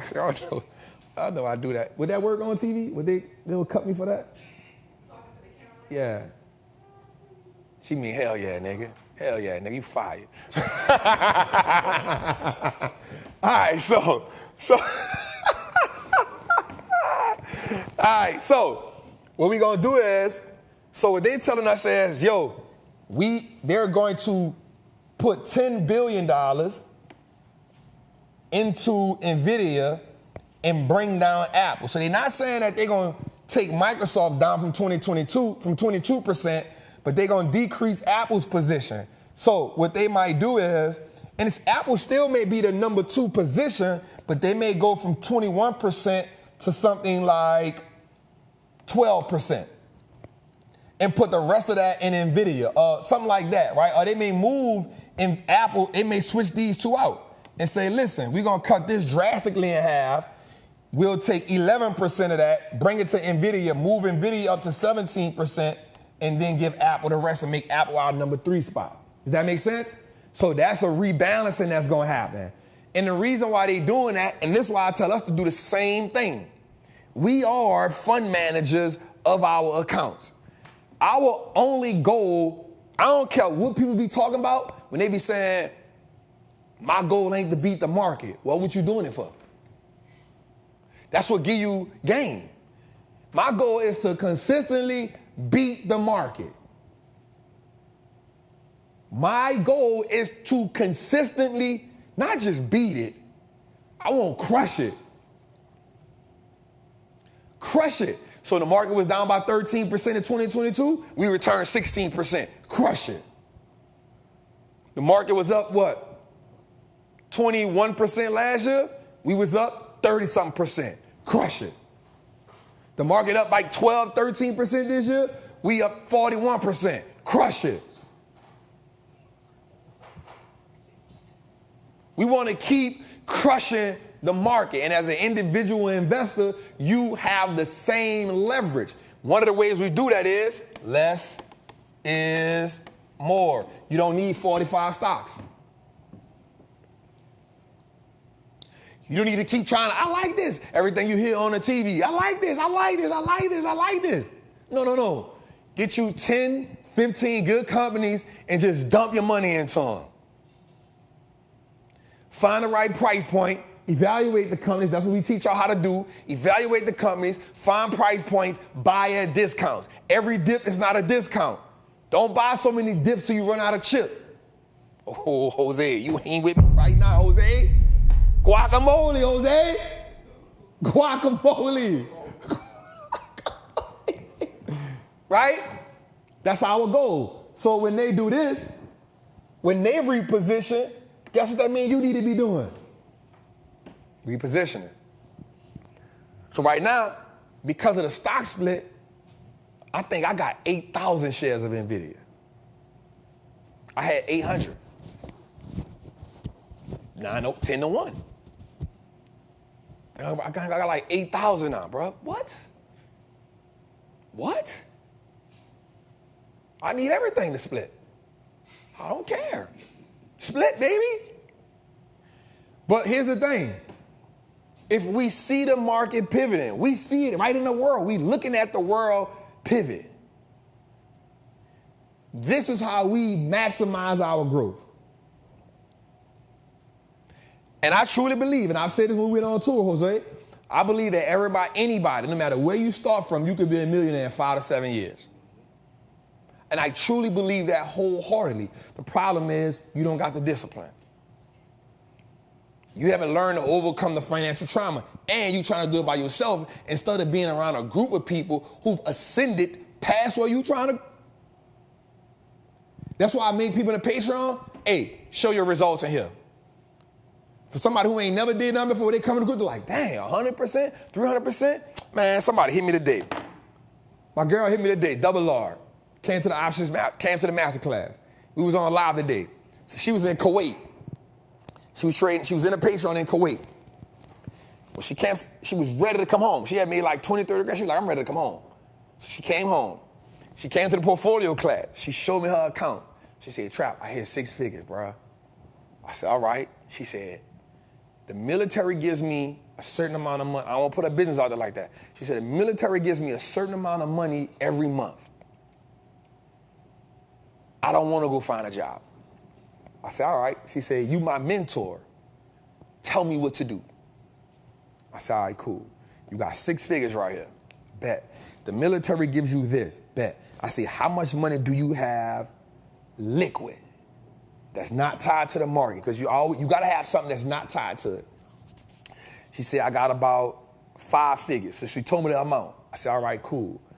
What the military gives you, and with that, how much of that do you need? She said, probably about $600-700 out of that. I said, all right, cool. Here's what we need to do.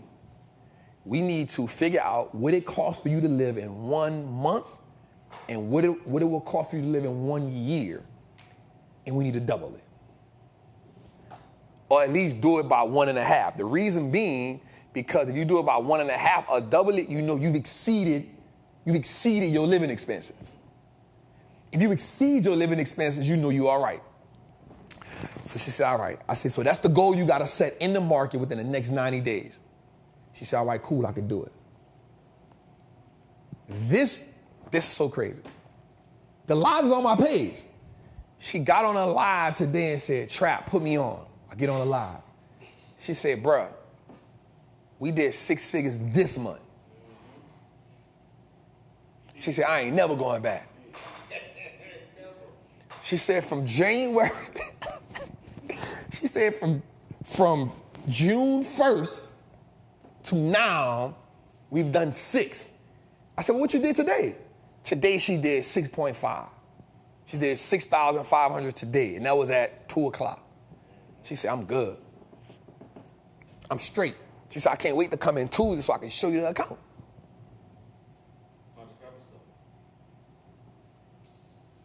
Episode 100 next week, live in person.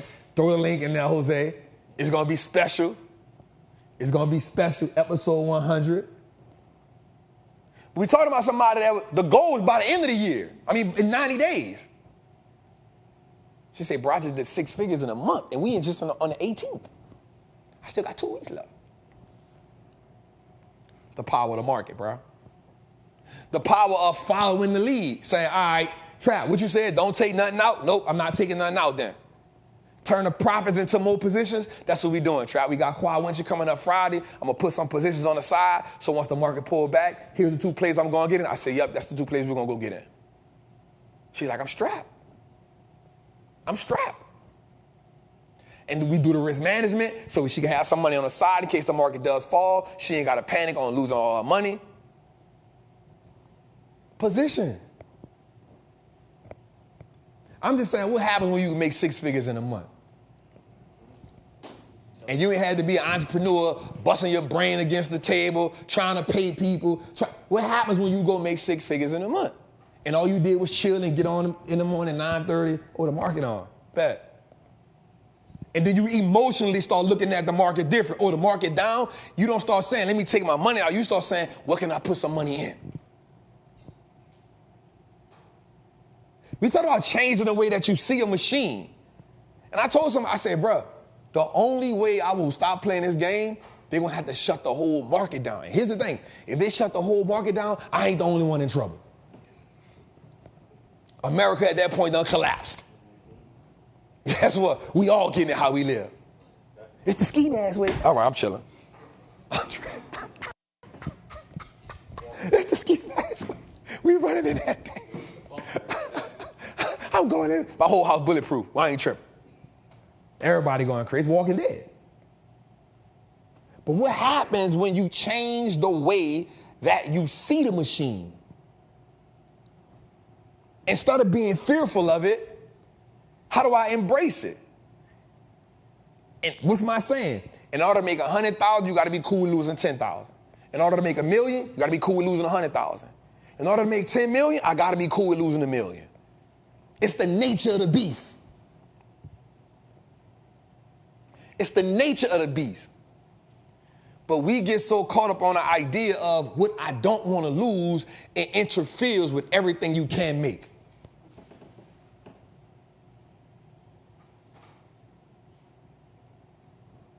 We get so caught up on what we can lose because we thinking about, oh, I had to work 60 hours to do this. Oh, you thinking about the sacrifice that you made to get the money, and that's getting in the way of how the sacrifice can put you in position to exceed that kind of money. We just talking about putting you in position right here. We just talking about optimizing your finances. We just talking about everybody else building their wealth in America off you instead of you using America to build your wealth. Okay, let me backtrack it. We talking about America and everybody else building their wealth off you instead of you building your wealth off America. Talk about you switching. We talking about you going from consumer to investor. We saying instead of you investing your money, instead of you spending money at Walmart, owning Walmart, doing options on Walmart. We saying instead of you getting on Facebook scrolling, Instagram scrolling all the time, you got some Instagram, you got some meta option plays in place, and then after you cash out on the option plays, you let the option plays turn into long positions. We saying while you at work on Microsoft Teams that you own because you don't want to get on a Zoom call, you tired of the Zoom call, you tired of being on there with the fuzzy background, right? The background is in you in Hawaii, but you really in your living room. We saying instead of just getting on the Microsoft Teams, investing in the Microsoft Teams, putting the option plays in the Microsoft Teams, and then using the option plays to build your wealth. We saying you know the world going into AI, you know you're going to use ChatGPT, and they partner with Apple, so why not own ChatGPT, why not own Apple, do the option plays, and then turn the option plays into long positions. We saying transitioning from a consumer quadrant to being an owner quadrant to being an investor quadrant. We're saying switching quadrants. Transitioning from how much money I can lose to, damn, this could be 100%er right here. Damn, this could be the play that give me leverage. How do I go from one contract to two contracts to four contracts to 8 contracts, 8 contracts to 16 contracts, 16 contracts to 32 contracts? How do I go from printing 1,000 to 10,000? How do I go from 10,000 to 20,000? How do I go from 20,000 to 50? How do I go from 50 to 100? How do I go 100 to $250,000? How do I go from $250,000 to $1 million? Because ain't no limitations on what the market. Mediocrity is expensive. Mediocrity is expensive. But you don't know and understand how expensive it is until you get exposed to the price of freedom. You don't understand how expensive it is until you sat in the same place for 5, 10, 15 years and you watch somebody around you keep ascending and they keep trying to tell you, hey, you need to invest in the market. Hey, I'm doing this with the market, but you shackled to where you used to be. You got dreams and visions that's not really reality, not because they can't be accomplished, but it's not reality because you're not willing to take the mental shackles off of where you at. So I tell you, I'm going to get $100 million. I see it clear as day. I tell you, I'm going to buy 5 commercial buildings. I see it clear as day. I tell you, I'm going to buy some laundromats. I see it clear as day. I'm going to go let the market print it for me. What's the down payment? Bet. It's a money printing machine, and it don't care who printed. It don't care about your background. It don't care if you went to prison. It don't care if your mama, it don't care if your daddy been in prison. It don't care if your mama went to jail. It don't care if you was in foster care. It don't care if you black, white, brown. It don't care about none of the stuff that you think care. It don't matter. Can you put the money in the machine and let the machine do what it's supposed to do? That's all they care about.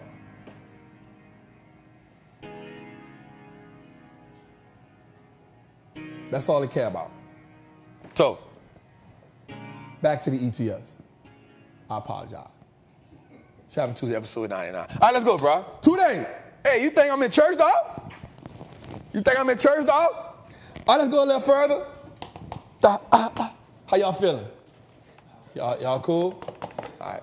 It's kind of like a 2.5 hour show, you heard me? So, if y'all ever want to leave. OG, you up? Oh, the OG said I'm up. The OG is up. The OG is up. All right, let's go a little further.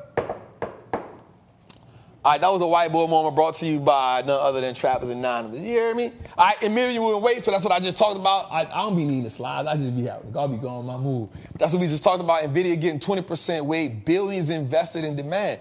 It's becoming a high demand. But this, I'm going to tell y'all something about this, though. This ain't nothing new. The same thing happened when Apple was on a splurge. The same thing happened when Amazon was on a splurge. The same thing happened when Netflix was on a splurge. The same thing happened when Facebook was surging. This is what happens. America is predicated behind growth. And all we got to do is get behind that growth. Let's go a little further, Tootie. Again, I know y'all keep saying Trap. Why you keep talking about NVIDIA? I just want y'all to understand what's going on. So why is this? NVIDIA's worth $120 million for every employee that it has. 102. I'm sorry.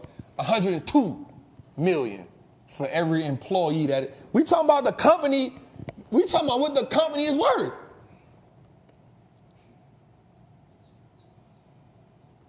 It has 29,000 employees. Matter of fact, 29,600 employees. It's worth $102 million for every employee that it has. That is insane.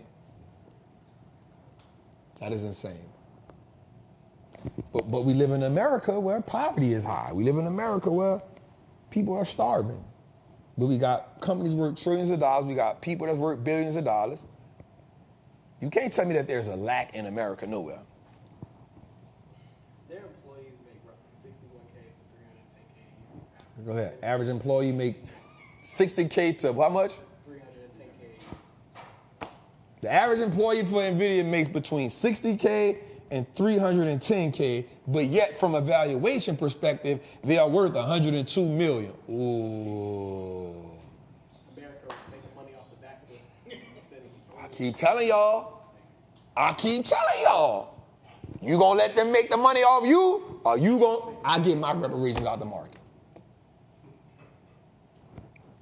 I get mine out the market every time. Now, if I'm a employee at NVIDIA, I will be a multi-millionaire. You know why? Because all my check will be in the stock. Think about this. The man created the company in 1993 inside of a Denny's diner where he was a janitor. Him and his partners, 1993. 1993. Watch this. He is the reason that you went from games looking like Super Contra or Double Dragon, and then we started getting that Mortal Kombat look. You remember that transition? We thought Mortal Kombat, like, oh, this thing cold-blooded. Because we saw the transition. Like, damn, that look dope. That look kind of real like. Now it's trash compared to what you got now. You like, bro, that's trash. Right? But that was the transition from that Mike Tyson Punch-Out look, Super Tecmo Bowl look. Then we went to getting the Madden look. The NBA Jam. His chip is the reason behind that. Remember, there was a gaming unit, GPU. He was the reason behind that. That's his company. But watch this. Watch the expansion. Then he just had this bright idea like, hey, let's just take it another level. What if we plugged into because artificial intelligence has been a thing. What if we plugged into that? And then he just honed in on it. The world is changing in front of us. And here's the amazing part about it. When he saw the competition, so all the competition started coming out, saying, okay, we're going to create it, because that's what America does. Once America sees it, he says, nope. Instead of me making like one chip or two chips a year, once a month I'm coming up with another one. I said, ooh, he done put the gas on him. You know what he doing? Eliminating competition. You can't push out enough GPUs like me. Because what happens is you start getting companies say, we can do it for cheap, but we can do it for, no, you can't. By the time you drop what I did, you 2 months behind. So let me tell this to all entrepreneurs. When you get your moment, go all in on it. Don't half step. Don't be scared. Go up. When I be getting my moments, I be, Jose, drop, flooded. Keep going. I'm live. You know when I got my moment, I'm live 3-4 times a day. I'm dropping 4, 5, 6 pieces of content a day. I see, we got an influx of people coming here. Let me flood them out. Testimonials back to back. When you get your moment as an entrepreneur, don't tell yourself, dang, this is really happening. I don't want to mess this up. No, mess it up. Go all in. You need to break it so you can go to another level. Go all in. Mash the gas. Because you don't know when you're going to get it again. You got to break it so you can break through to the next. You got to break it. You get the moment, you're like, I don't really want to mess this up. No, just break it. When I got my moment, guess what I went and did? I went and got a billboard at the NASDAQ. 66 bands. I don't even know if it worked, but guess what I did? Did it and put it on my Instagram. Guess what? Post went viral. It did what it supposed to do. I got my moment. I'm gonna break it. When you get your moment, you go all in on the moment. You don't wait. You don't hesitate. Because guess what? Somebody is always coming to outdo you. Somebody gonna see what you did and be like, yep, got it. So guess what? I never said I was the best stock trader or stock investor, but guess what? You gotta put some numbers on the board. Now, partner, I put $1 million play up there. I put a $300,000 play up there. I put a $250,000 play up there. I put $100,000, but guess what? I put a $30,000 loss, a $100,000 loss, a $200,000. If you're gonna have to be better than me, you're gonna have to put some big numbers on the board, and you're gonna have to put some big losses on the board so the people know it's real. I ain't saying you can't be better than me, but you're gonna have to break it. Because I ain't saying I'm the best. I know I ain't the best. But in this game, anybody can print money. Anybody, I don't gotta be like, oh, I'm the best. I don't care about none of that. Put the numbers on the board.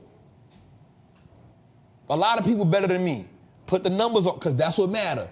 In this game, numbers, profit, returns, that's what matters. Yes, you can be better than me. A lot of people better than me.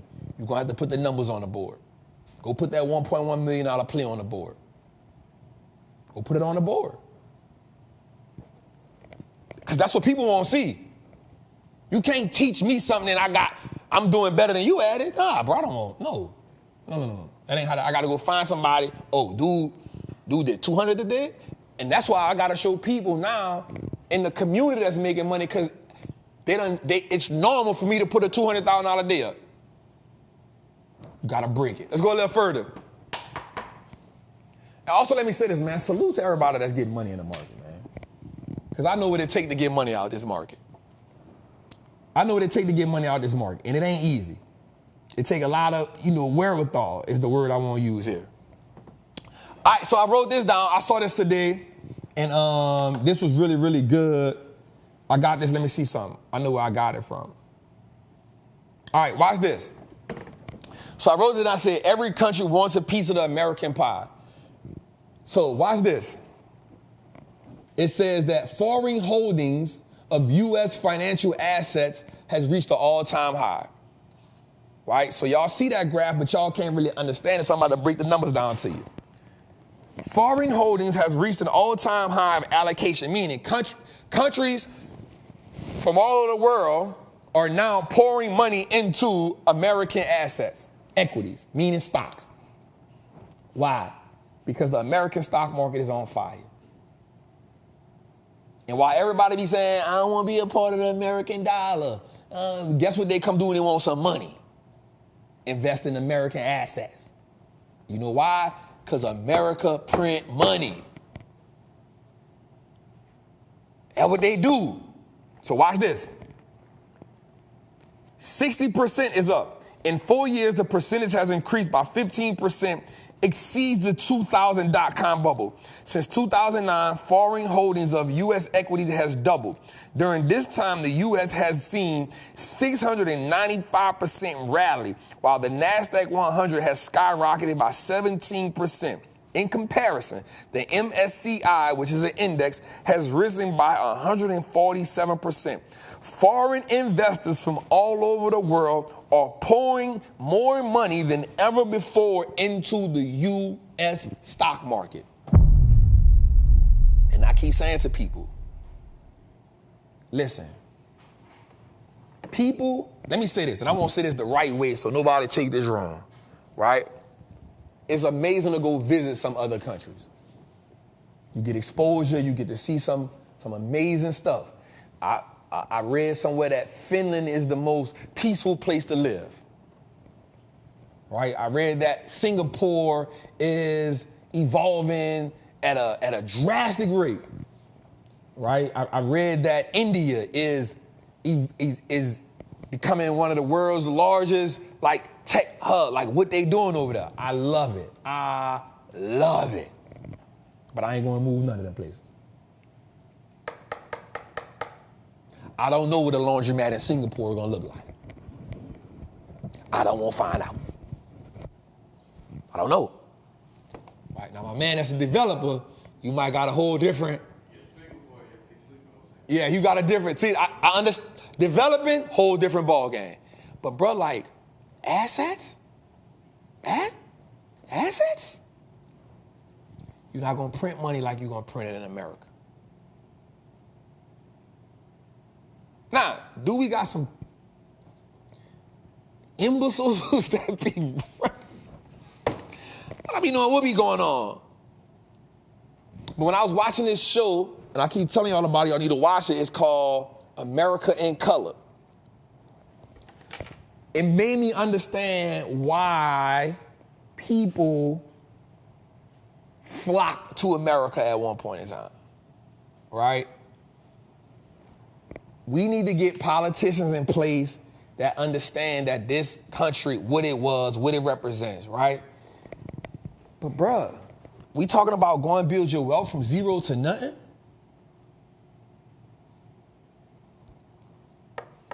Now, I saw that airport in Singapore. That thing is insane. But when I went to Dubai, when I was in Qatar, I saw that airport. I was like, this is nice. And I'm not gonna lie, certain places you go, you realize that America be on some BS. Like when I was in Dubai, I was like, bro, America is ghetto, dog. Like America is one big hood, bro. When I was in Qatar airport, I'm like, yo, they got a 5-star hotel in the airport? Where does this come from? You know what I'm saying? Like they got a mall and a hotel and a 5-star restaurant and a shower and whoa, this is kind of cool. I enjoyed that. And when I saw even when I looked at Singapore, when I was looking at like what they do. Now, some of the things I hate about America. Why we got so much gun violence? You know what I'm saying? Like why we got so many mass shootings? You know what I'm saying? Like there's some countries where you can't even you die when you commit crimes. Like when I went to Dubai, I was talking to the guy, and the guy said, no, they move all, that's on the outside. Like in the Dubai? Nah, bro. We sleep with our doors open. I said, you lying. I was with the driver.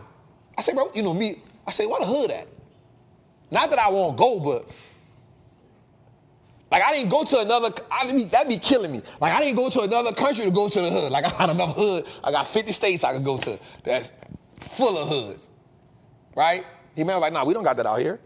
I was like, man, everybody got a hood. He was like, no. In Dubai, there's no such thing as that. He was like, outside of Dubai, of course. But in here, nah, we don't even lock our doors at night. I said, boy, you lying. He said, nah. He said, crime in here?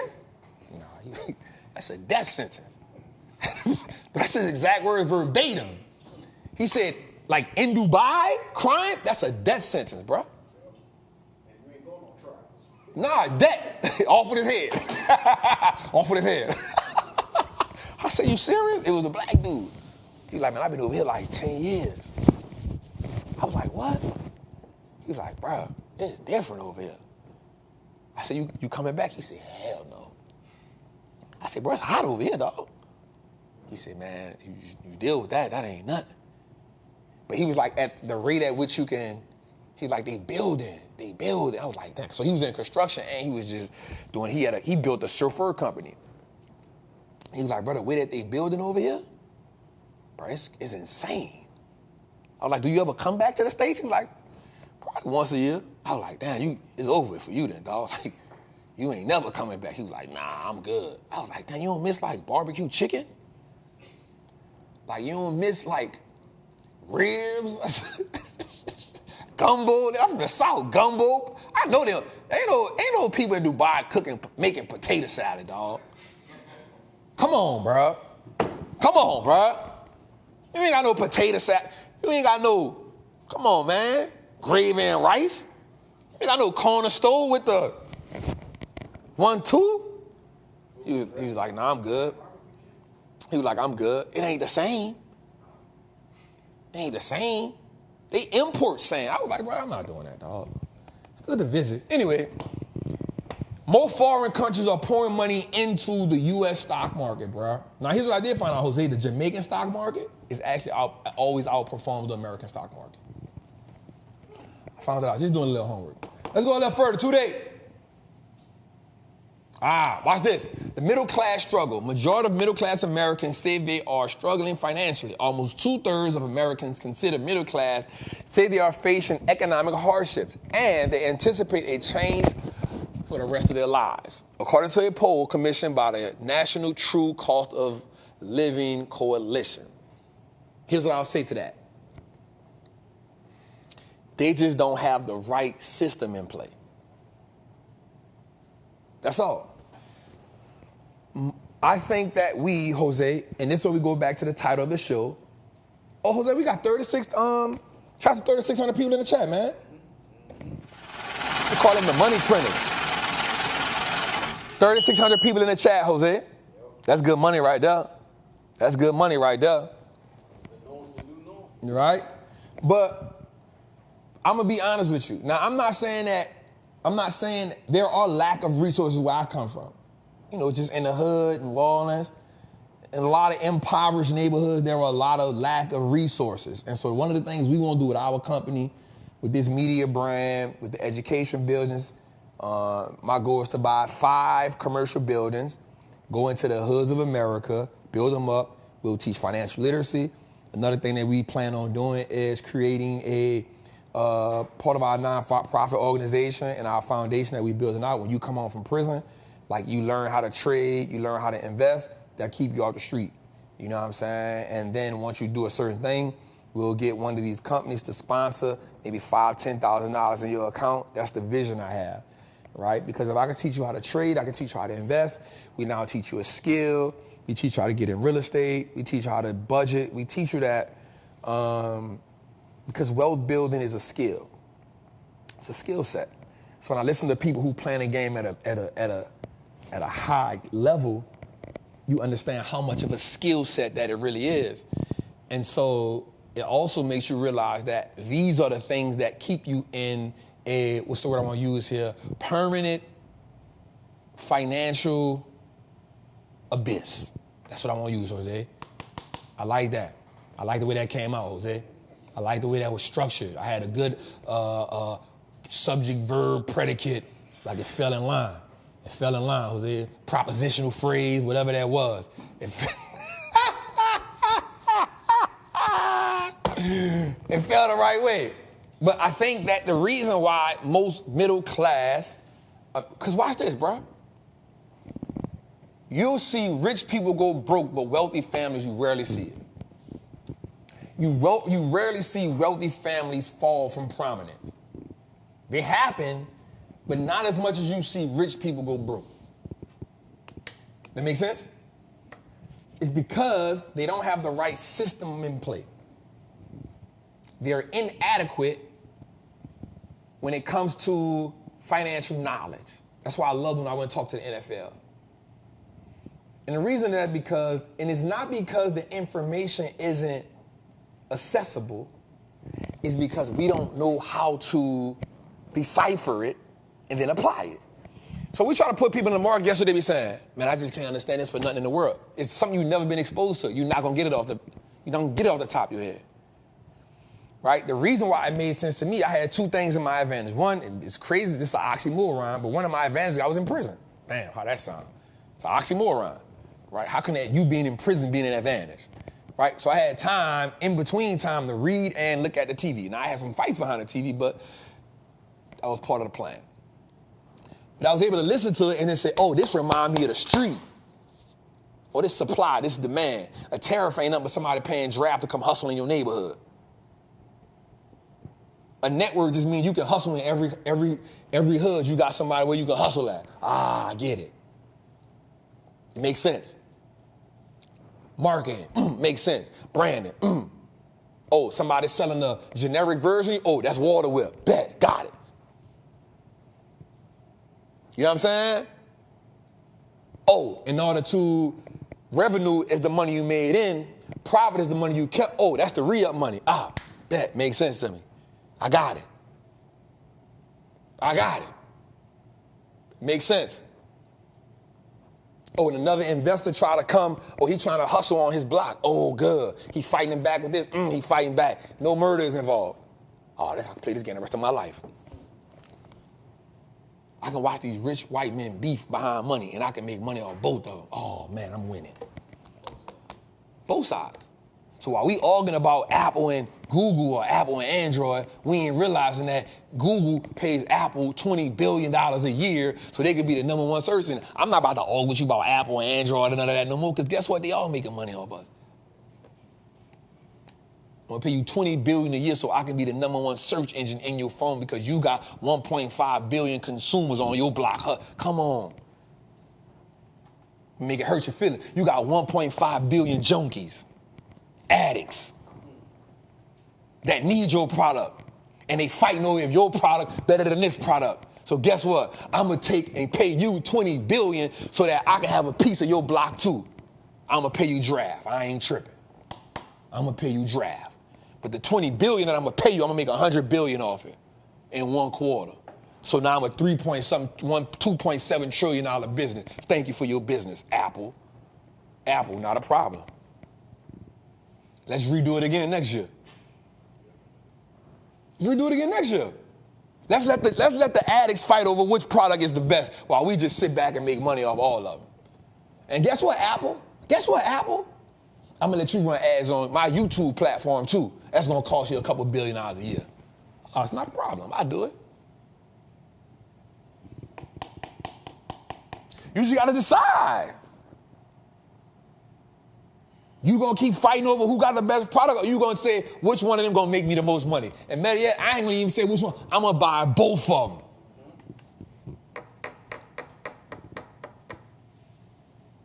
So when I tell people this game reminds me of the streets, it's because that's how I understood it. So I ain't had to go to Wharton. I ain't had to go to freaking Columbia University. I ain't had to go to none of them. I went to the School of Hard Knocks, and they taught me everything I needed to learn in real time. And guess what I found out too? You don't need a degree to become a multimillionaire. Oh. Nothing against it. So I just feel like people, it's not that we hold on to the things that we think we make excuses for. Oh, well, I don't know this. So? I'm not really I don't really know about strap. I ain't really good with numbers. After addition and subtraction, I'm lost too. You throw some algebra in my face, man, get out my face with that. I stopped going to school in 10th grade, bro. As soon as they started algebra, nope, I'm finished. What? Why they got alphabets in mathematics? Nope, too much for me, dog. I'm straight. Why you got alphabets in mathematics? I'm gonna need that. Man, I'm good. I'm not trying to be a rocket science, dog. So once we open ourselves up to this, I promise you, if you stop telling yourself that I'm not good at stocks and you start telling yourself I'm gonna dominate the market, you're gonna win this game. Tweet, let's go a little further, dog. All right, and then after this, we're gonna go into our flush it or flip it. Then we got one more I want to talk about. All right, so how do we follow the founder? So the reason why I came up with this idea of follow the founder is because the companies that perform the best are often still ran by founders. So when you think about it, like your NVIDIA, that is the founder. Mark Zuckerberg, the founder. Berkshire Hathaway, the founder, right? So the founders, and this is why I love founders, because they have passion for the company. They have financially skin in the game, meaning they are financially vested, not just from owning shares, but they put money up to run the business. They have long-term vision. They have innovation. Their knowledge for the company is top tier. And historically, founder-ran companies outperform the market. Now, Jeff Bezos just stepped down, but he was there for 20-something years. Bill Gates stepped down, but he still owns most of his wealth in Microsoft stock. Founder-driven companies are companies that I love to invest in.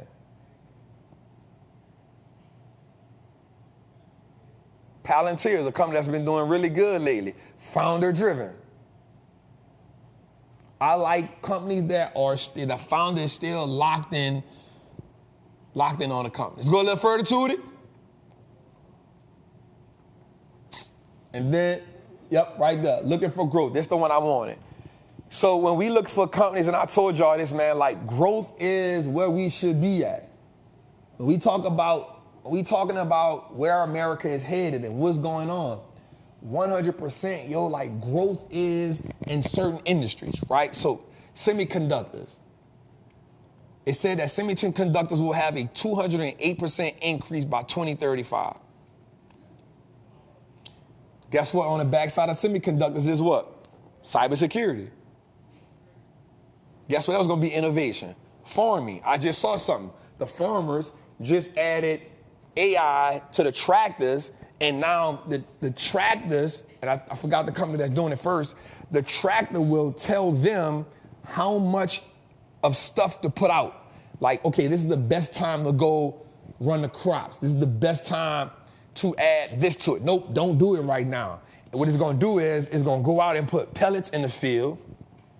They gotta spray some pellets in the field, and as the tractor run through the field for the first time, the pellets then dictate what the crop is doing, and the farmer can really go on his phone and be like, yep, let's run the crops today. Let's, whatever the farming stuff is. But you know how much a game changer that is? That's gonna be a game changer. It's gonna cost them more on the front end, but they're gonna put the plane, you know how the plane spray the fertilizer, the pesticides? The plane gonna drop the pellets over the crop, and then they're gonna have to put something on their tractor. The tractor will run over the acres so it can pick up the pellets, not pick them up, but like identify all of them. And after that, everything on the phone, everything on the app for the farmer. It's gonna predict what the crop's gonna do. It's gonna predict what the year gonna do. It's gonna predict when you should be adding this, when you should be adding this, what should not be. Bruh, that's about to. What? What? It's a game changer. Man, I got 40 acres, dog. I need to go do something for my farm, dog. I need to get with a farm. OG, you know a farmer? I should have known you know it. I got 40 acres of land, man. They in boardroom. See? That's why I'm in there. I gotta go pull one. Hey, come here, dog. I got 40 acres of land, man. I ain't did nothing with it, bro. It got 300 pecan, and I own the mineral rights, I own the water rights, I own all the timber rights, I own above the ground and below the ground. OG, I was smart. They said, how you know about that? I said, don't play with me. They said, you've been talking to somebody. I said, stop playing with me. You ain't gonna, that's what they told me. But I was like, yeah, make sure that I own the timber rights, the water rights, the land rights. They was like, who you been talking to? I said, Stop playing with me. I got 2 freshwater wells on the land, so I had to get the water rights as well. They got a big old shed on it. I want to take that down because it's probably done fell by the time. I'm scared to even walk under that thing. I think we got that. We got I want to say 8 brand new stables on there, and it's 39 point some acres of land. There's another 200 acres around it. There's 40-something acres in the front, and there's 70-something acres on the side. And I was trying to get him to sell it to me, but he said, I was trying to get the 40 up front. But he said the only way he'll sell me the 40, I got to buy the whole 200. I was like, damn, dog. I don't want to play fair. But I won't go buy it, because I feel like if I own 200 and some acres of land, that put me in a different category right there. Nah, Yellowstone, that boy only 200,000. Yeah, he only 200,000. But my goal with it, OG, is I want to do a couple things with it. So the first thing I want to do is I want to grow crop on it, but then I want another part to have livestock on it. And then I want another part where I have like 5 or 6 of those mini houses, those mini things, the developer. Get in the room, partner. We got the developer, we got OG, and we got the entertainer. Hey, this shit about to be crazy. You about to be crazy. So, and that's what I'm gonna do. I'm gonna put the tiny, like some homes on up, because then I'm gonna use it as like a retreat. I got a big audience. So my goal is to like let them come and like spend a week in there, and we do farm. You saying no, don't do that? Or I thought you saying no, so I want to get them to come. I thought the developer was like, hell no, don't do that. I was about to say, damn, what's wrong with that? Shit, maybe my mind, let me backtrack. But the goal is to bring them, maybe bring them out there. And then there's a 5-bedroom, what it is, cuz? The house. Yeah, 4-bedroom house. It was a 4-bedroom house. It kind of got to be remodeled, but they did something, they stopped. So it was a 4-bedroom house, 2 baths, and like a den and a kitchen. Yeah, like 4,000 square feet. I bought that all, so all that's for me. And so the goal is to like use that as maybe like a headquarters, or office, and some living, something like that. But when they come out there, they stay on it for the weekend, and then we teach them agriculture, feeding, all that. And then with one of the wells, I had this thing, I wanted to call it the wealth wishing well. So where you can like take water from the well, and then you use the water. I don't know how. I just had an idea to plant some stuff. I don't know, man, but I know it's something that I could do with, but I just got to get myself from here. But at the same time, I wanted to record it and turn it into a show, Farming with Big Trap. See, I got you, media lady. Come on here. Come on here. So I wanted to call it a show, Farming with Big Trap. And the same thing I did with the stock market, I wanted to do it with farming. It's like, this a hood dude, he done went into farming. I just felt like it'd be a dope show to add to that outlet. So anyway, next thing is solar. We see that industry consistently growing. One of the companies I like is solar because this electricity is just getting high. Another thing we see growing is e-gaming. What is that? That is the DraftKings. That is what's the other one called? What's the other one? The DraftKings. What are they? Prize Picks. That's growing, right? 3D printing. So think about when you go to the hospital and they give you them 3D images of the babies and the 3D images of your x-ray. That's it. Social media and then digital ad. This we ain't even talking about electric cars. Right? We ain't even talking about how 3D printing now people are doing surgery with optics, with digital stuff. We looking at the future, y'all. It's right in front of our face, but we too busy being consumers to where we don't see where it's going. And we too caught up on making quick money. Trap, how do I flip this? I don't know. I don't sell drugs no more, dog. I've been in the market since 2014, bro. I don't know how to flip nothing. But what I can do is help you grow the money. And that in itself is a whole mindset shift. It's a whole mindset shift. The reason why you want to quick flip something because you are in an urgent need for money. And you don't trust watch this, Jose.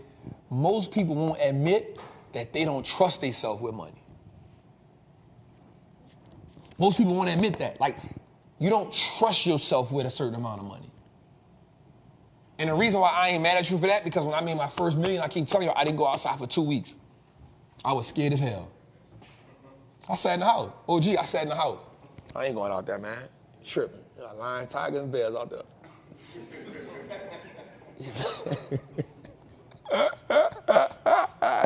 Not going out there. But the second one, boy, I was really like, I sat inside with Anglo, my dog. We was in that watching all kind of Madlock. Perry Mason. She had me in. I was like, yep, T, you gonna order some DoorDash. What you want, shrimp po' boy? I'm not tripping. And I had a panic attack when I went outside. I called, I said, boy, somebody following me, dog. Remember, I had a panic. I went inside and got my pistol. I called my daughter mom and said, hey, come get her right now. It was me, Lily, and Anglo. I said, hey, come get her right now. I think somebody following me. She said, what? I said, don't ask me no question. Come now. Don't ask me nothing else. Come now. Come get her. She can't. I said, Anglo, don't move. Stay right here. You know, she was in the front room. I said, stay right there. Don't move. Close the doors. She closed the windows. I went sit outside on the porch with the pistol. Look, I said, if I see it one more time, I'm lighting this bitch up. I'm lighting it up. I was dead serious. I said, man, I got to get out of here, man. I got to leave New Orleans, bro. This ain't it, bro. This ain't it. But I ain't trust myself and I ain't trust my environment. Now, mind you, nobody don't know I got this money. Nobody don't know what I'm doing, but I know. And I'm like, I don't have the emotional, like, stability to know I want $1 million. But when I saw the $1 million, I was like, oh. I'm looking at my account like, damn. And then I was like, ooh. And once I had that moment, I said, nope, it's time for me to go. It's time for me to go. I didn't trust myself. I didn't trust my environment. But most people won't admit that. And then when you get the money, one of the things you do worse is you start living the life you thought. And I'm gonna tell you something. This may sound, I don't know, stupid, but $1 million will change your life, but $1 million ain't what you think it is. I hope I say that the right way. Right? It will change your life because we come from nothing. But I promise you, you 1 or 2 purchases away from it being gone. If you ain't here. It ain't what you think it is, but it is life changing. I don't want to take away from the fact that it's $1 million. But once you get it, you realize it ain't. A lot of people gonna probably hear that clip and be like, this nigga's stupid. I get it. But I promise you, once you get it, you realize how fast it can go. It'll go faster than you thought, especially because a lot of times we don't have the wherewithal. We trying to pay for everything in cash now. It's really gone then. So go get 100 million, family. Use the machine. Use the machine. Get the real estate so you ain't got to be worrying about paying the taxes like that. You still got to pay on the sound, but not the way you think you got to pay it. Play the game. All right, let's go a little further. 2 days.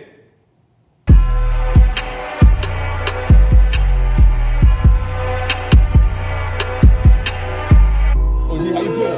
How y'all feel? Y'all good?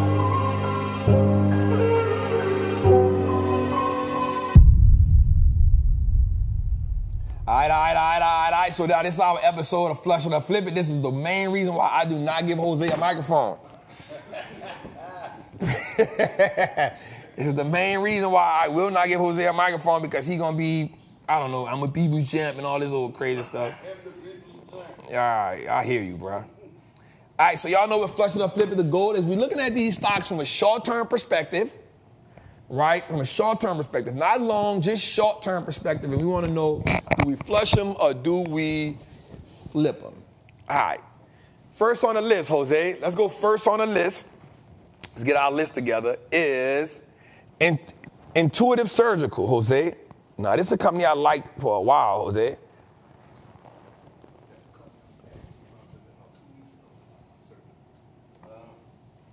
Nah, he was asking about that drink 2 weeks ago. Couldn't figure out the name. Well, how am I know if I don't know the name? If you don't know the name, how am I know the name? The fuck? Let the people know that was George. That wasn't Jose, y'all. That was George. That was George. All right, Jose. Intuitive Surgical engages in the provision of robotic-assisted surgery. Did we not just talk about that? Yep. First off, it's 81%, so they already know we get money. So go ahead and... Still got to go through the semantics. All right, it engages in the provision of robotic-assisted surgical solutions and invasive care through comprehensive ecosystem of products and services. Its products include the Da Vinci surgical and Indulu. I don't know what that word is. All right, you look smart. I need you to help me here.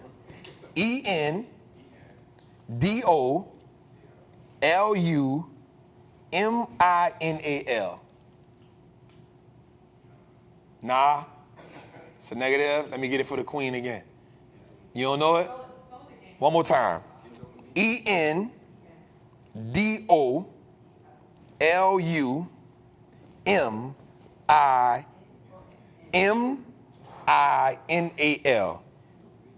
Endolumium? Endolumin. Yep, what she said. It's close, real close. If it's wrong, it sounds good to me. You feel me? And that'll work. All right. The company was founded. So what they do is they help doctors do robotic surgery. A doctor can actually, with this company, a doctor can actually be in another room and use the robot. Like if it's one of those close, like my mama. So my mama need to get the bullets out of her, but it's so close to her spine. What the doctor can do is use one of these, use their company, and get the bullets with precision. The fact that you just ran past that like nothing is crazy. My mama need to get the bullets out of her. This ain't new though, Jose. We talked about this a million times. Still hit her. Yeah, she got 6 of them still. No, 3 of them still in her.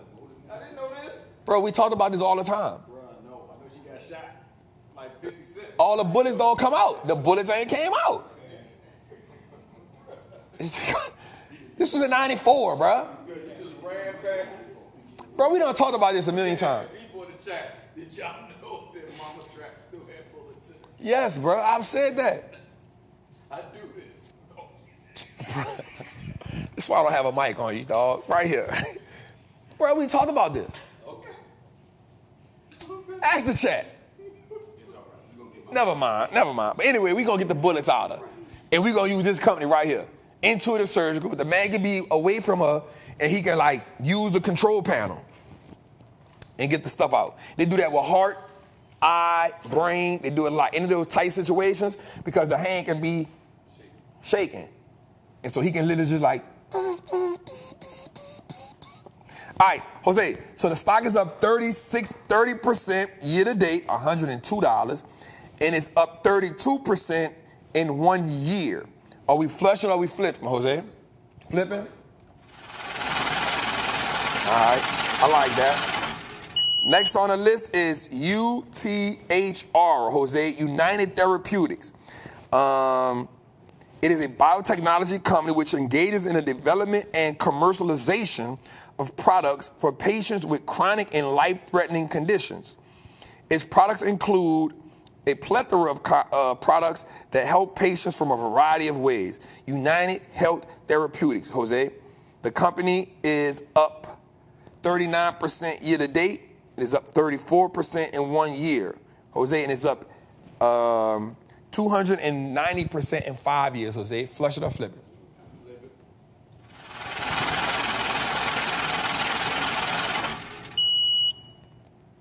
All right. INSM, Jose, it is a biopharmaceutical company which engages in the development of commercialization of therapies for patients with rare diseases. Jose, rare diseases, Jose. The stock is up. Ooh. It's crazy. 113% in year to date. 229%. 229% in 1 year, Jose. Are we flushing or are we flipping? We flipping? I'm gonna need dogs.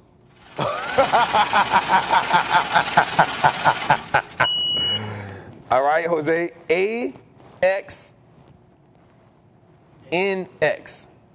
I can't even pronounce them, Jose. All right, but check this out. It's a medical device company which engages in the development of commercializing novel implantable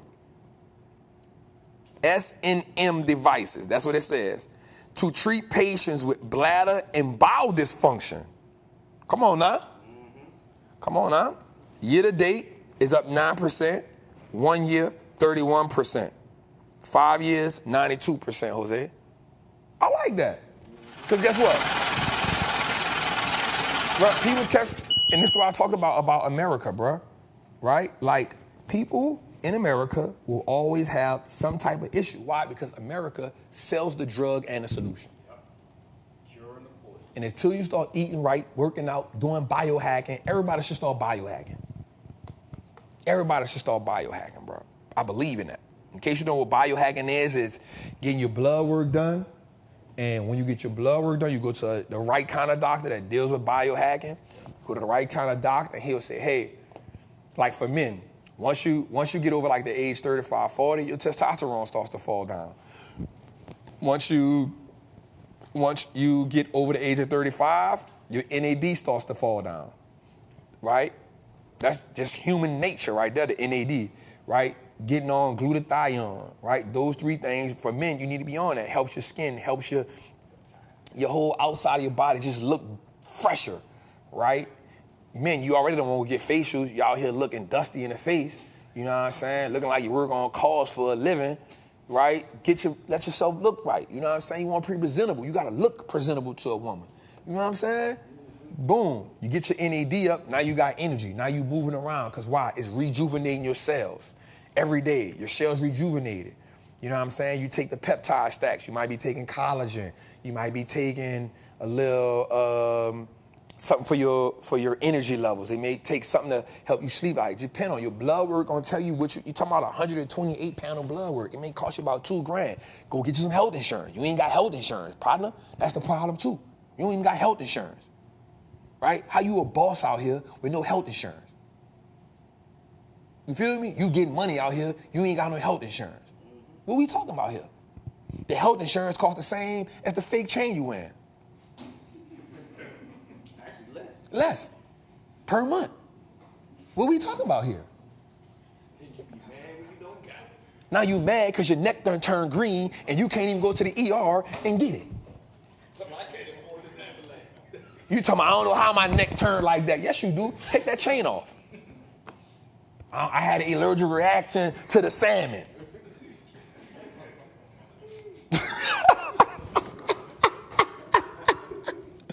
You feel me? Go get the health insurance. You get the health insurance, the $2,000 blood work now costs $150. You take the blood work, you send it to the man, boom, get done. I'm sitting in a hyperbaric chamber now. I'm doing stuff like that now. Hyperbaric chamber. You know what money give you the affordability to do? Take care of your goddamn self. Taking care of yourself is better than any Tom Ford suit I could buy, any Bentley truck I could drive, any apartment building I can get. Taking care of myself is worth more to me than any of that. That's what the money allows you to do. Top tier health care. Listen, I went to the dentist. I said, you know what? Moving forward, let's just do a monthly visit. Let's just do a month. I'm not waiting 90 days and 6 months. Let's just monthly just clean my teeth and do what's necessary. I'm not waiting 90 days and 6 months no more. Let's just monthly that way you can see something coming before it even happened. She's like, oh, not a problem with it. You ain't got to get the veneer. Yeah, I'm not doing that. I'm all right, but I don't got a problem with nobody that did it. Right? Because I got hit in the mouth with a lock. That's why I'm right here. I got in the prison. Pow! Hit me in the mouth with a lock. You're just not doing it in somebody's garage. Nah. That's what I'm saying. But I'm just going, just preventative maintenance. Yeah. Fellas, you don't got no health, you don't have health insurance. When the last time you got a checkup? You ain't got no health insurance. Fellas, do you got a primary care doctor? This is the form of self-care. I guarantee you go date a woman, and in the middle of the conversation, you ask her something like, you got a primary care doctor? Women normally do. And then she gonna ask you though, do you got one? And you hit her with the, yeah, I got one. Automatically, you went to you superseded everybody else she talking to. You feel me? You feel me?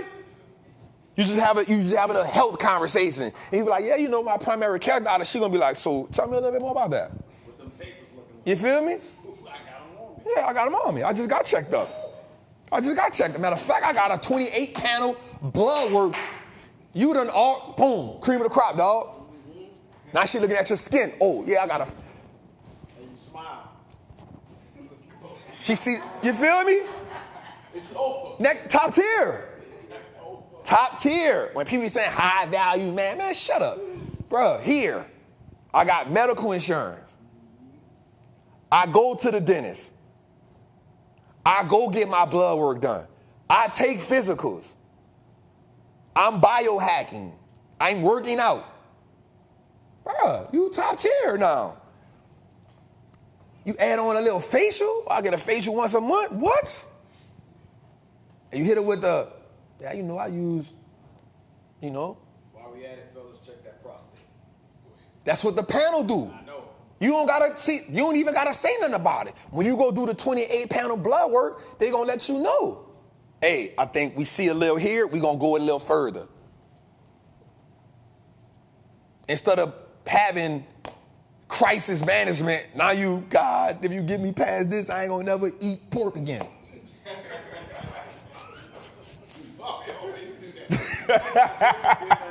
God, if you just help me get past this, I'm not gonna smoke reefer no more. I'm not gonna smoke hookah no more. I'm not gonna eat pork. Now you going to church maximizing the offering now. You trying to bribe God. It's a transactional relationship now. God looking at you like, you dummy. I gave you signs.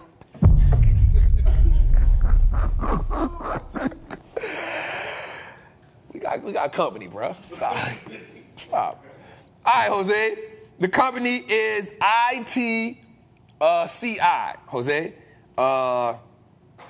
It operates on a discovery of clinical development of small molecular drugs that address underserved medical needs in neuropsychiatric and neurological disorders by targeting, this is a lot of words, man, intercellular signaling mechanisms within the central nervous system. The firm's lead product candidate is ITI-007. It's a clinical development as a first-in-class treatment for schizophrenia. Now, I know a lot of people in the hood that got that. That's been labeled schizophrenic. All right, Jose. The stock is up 6% year to date. It's up 18% in 1 year, and it's up 492% in 5 years. I know you be needing to hit a 5-year thing. I do like the 5-year. That sounds like something a villain would try to steal in a movie. All them sounds like something a villain would try to steal in the movie. Like mutagen. We're gonna flip it. So that's the best you, man. Flush Jose, man. Flush him, man. Where you get the villain in the movie thing from, bro? All right, next one, Aura E. All right, so watch this one, Jose. Watch this one. My toilet broke. RELX engages in provisions of information and analytic solutions for professional and business consumers across industries. It operates through the following segments: scientific, technological, medical, risk and business analytics, legal, and exhibitions, right? So check this out, Jose. In 1 year to date, it's up 16%. 1 year is up 30%, Jose.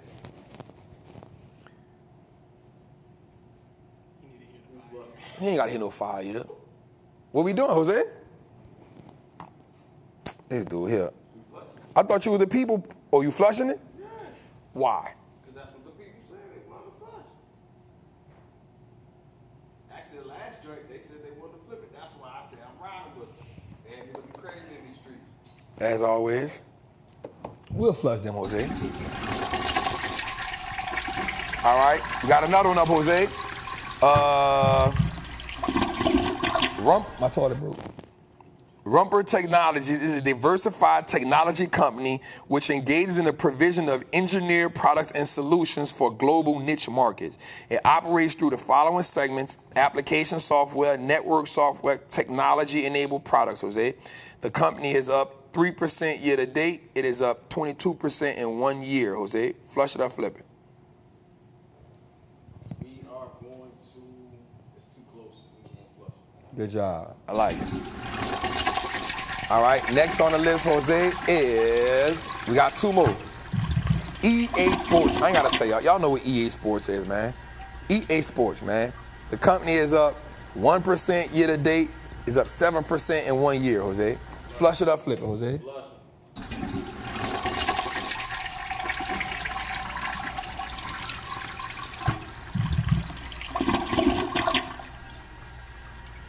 All right, last but not least, man, we got Adobe, Jose. It engages in the provision of digital marketing and media solutions. It operates through the following segments: digital media. Think about Photoshop. Oh, I know. That's what do Photoshop. Adobe. Flush it up, flip it, Jose. In 1 year, Jose, it is down 11%.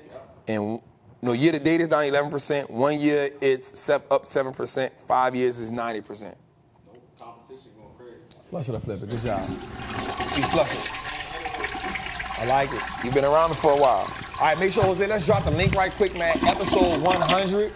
Episode 100 is next week. We got some dope stuff going on. Episode 100 of Trappin Tuesdays, man. That is a milestone episode. We are 100 episodes in come next week, Jose. That's going to be phenomenal. It's going to be a great show. You never know who's going to come up. I'm not saying nobody going to come here, but I'm just saying you never know who's going to come here, right? And it definitely will be a great show to come to. All right, drop the link, Jose. All right, man. Let's get it.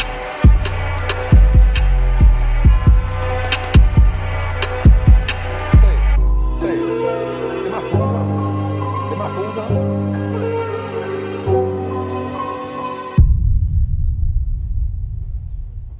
All right. 1-800-TRAP hotline. Remember, you have to be a part of the Patreon top tier to get that. All my people in the Masters of the Triple Beam team, we will have our call, Jose, this week, Jose. Our Master of the Triple Beam Zoom call is this week. Yep, at 1 o'clock. Saturday at 1 o'clock Eastern time. All right, let's get to it, man. Hey fam, it's Trappin Tuesday. I just want to say, Trap, congratulations on hitting your goal of $1 million play. We're so excited and rooting for you. Also, I just want to send a shout out to all the people who are hesitating. I'm sitting here having breakfast on a Tuesday morning. Because why? Because I got my freedom papers. And we don't have to be a slave to 9 to 5. So thank you for all you do. My stock question is quad winching. We hear so much about it, but please tell me as an investor, why is quad winching so important for me to understand, and what are the things I can look out for? Come on, man. Shout out Miss Kim. Miss Kim always gives us that auntie hug. Come here, boy. Talking about get the hug and then go eat. Mm-hmm. Come here. You all right? Miss Kim the type of slides you the money like this. Here, don't tell your mom I gave it to you. Go on now. Go on. Go on. Would say where it comes. Don't even say go ahead. It's gone. Here. Or she give you the hug. Look, she give you the hug and slide it in you. She be like, go on now. Go on. Pour the ball up. Yeah, the balled up money. Here. And then the way she grab your hand be all rough, like, what you doing? You won't jack it back, and she be like, yeah. You look like that, she be like, go on now, don't tell. Go on now, I know you know I love you, don't worry about it.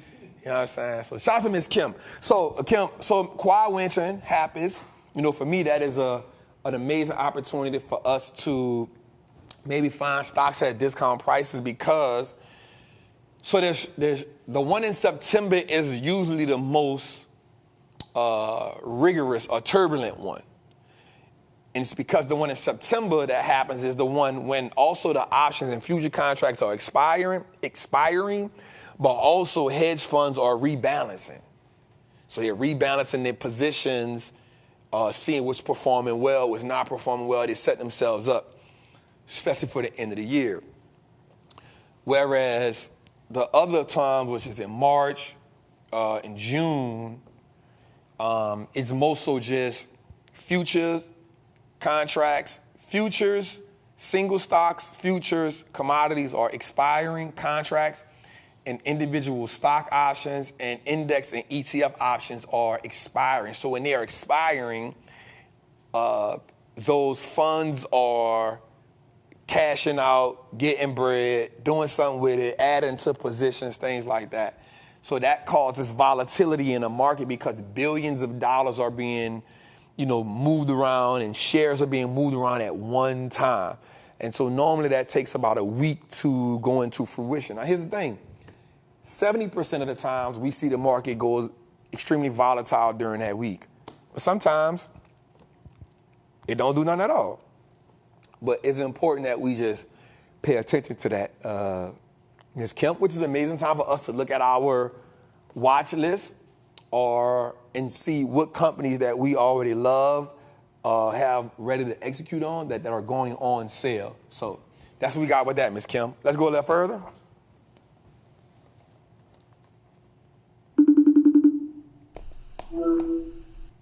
Hey Trap, can't thank you enough for your information. I wasn't taught this at home, and I definitely wasn't taught it during any of my 2 degrees that I've gotten. Wanted to ask you, this week, one of the ETFs, the tech ETFs, said that they were going to be rebalancing their position by decreasing their position in Apple and increasing by a large amount their position in NVIDIA. So do you think that Apple is still a good option investment considering this information? And also, how do you think that's going to affect both NVIDIA and Apple moving forward? Thanks again. See how I be on it? On it. So I think that it will 100% give us an opportunity to, remember Apple is a quality company. Y'all know my saying, man, Apple stock a day, keep the poverty away. What? Buy one a day. An Apple stock a day? That's good, bro. Jose say he been buying. See, certain moments I want to have you mic'd up, but other moments I refuse. Because I don't know what the hell you going to say, bro, and it's just going to send me down a rabbit hole. It's going to be off show. We done got the show to 3 hours, bro. That's good. If I give you a mic, it's going to inch up the other way. So 100% it'll affect both companies because remember, Apple is such a, and let me tell you why NVIDIA has also passed it. So when they did that 10-for-1 stock split, it also gave the market more shares to buy. So now when you have, one of the things that Apple was so big at is because Apple had over 16 billion shares. That 10-to-1 stock split put NVIDIA just like, we got more. So that's what also makes them such a big company now. It's because they have more available shares. And now what happens is, because they split, you now give the big institutions more room to buy into this company, right? And that was one of the things that was so phenomenal about Apple, and still is. Remember, it's still now the number 3 company at 3.3. Remember, NVIDIA is 3.2 trillion, 3.33 trillion. Microsoft is 3.2 trillion. 3.32 trillion, and Apple is 3.2 trillion. So it ain't like they, you know what I'm saying? So big investors are still going to flood into these companies because that is a safe haven for them, right? Like they can't go jump in. It's like trying to go jump in hide. Everybody trying to go hide in a river, and then the big investors we just gonna go jump in the Atlantic Ocean. You know what I'm saying? Like everybody can't fit in the river, but everybody, unless you're the Gulf of Mexico, you know what I'm saying? Like everybody can't go fit in the river, but everybody can go jump in the Atlantic Ocean. And so that's the equivalent. So Apple is still a great company. Again, y'all know I'm always hesitant about doing an option play in Apple. We made some plays because we see growth in it, because of what they're doing with AI. That last drop just gave me so much confidence in what they can do. So and there's a growth story behind it. Of course, NVIDIA is just going to keep growing. So just be mindful of that as well. I think you'll definitely find an opportunity moving forward for sure. So that's what we got on that, man. Great question, Queen. See, I love when the women call, bro. The women just give us the hugs when they talk to us. It's so precise. Let's go. What you done set us up for? Hi, Trap and Trappers. My name is Crochet, and my question is, where do you see your platform being in the next 5 years? How many people do you feel like you will have affected by then? Thank you. Yourself in the next 5 years. I think Jose strategically picked this one. So the next 5 years, the goal is to build out a amazing media company that has shows that talk to a specific category of people. I think that wealth is a conversation that is not talked about enough, but I want to expand. where we talking about wealth, mental health. But I think about back in the day when we had shows like Good Times and the Jeffersons, Martin, Living Single, A Different World. Like, these shows spoke to us. They depicted us in a certain way that we can relate to. And so my goal is to build out a media company that has shows that represent us differently. So when you see Trappin Tuesdays, like this is the first show. But I want it on my own platform. So right now, YouTube is not my own platform. YouTube acts as a distributor of my content. My goal is to build out my own platform where I use YouTube to funnel people into my ecosystem, where they get access to the shows that we create.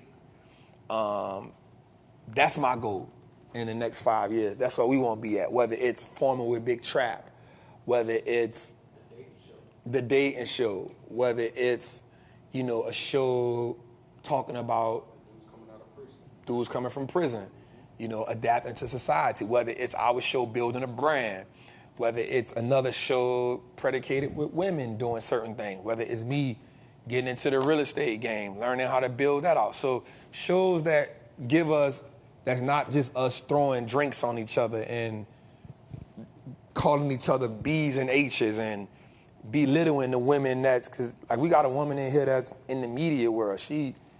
I'm pretty sure she don't look like the type of woman that just around here calling women B's and H's, and she looked like she was a dope group of men. You know what I'm saying? So just women that, and I think when we start having different images of us to look at, we can then start moving differently, right? Because when you look at the majority of our culture, everybody not moving like we see on Love and Hip Hop and what we see in the entertainment world, but that don't get no exposure, right? Because the people who own the networks understand that ain't what get them ratings. Well, what happens when you build out a platform that's not predicated around their ratings, it's predicated around our ratings. And so what I'm seeing is, it may not be huge, but every week we get 3,500 to 4,000 people to tap into us for 3 hours. We're on episode 100. What happens when those same people say, yep, I want to watch Forming with Big Trap too?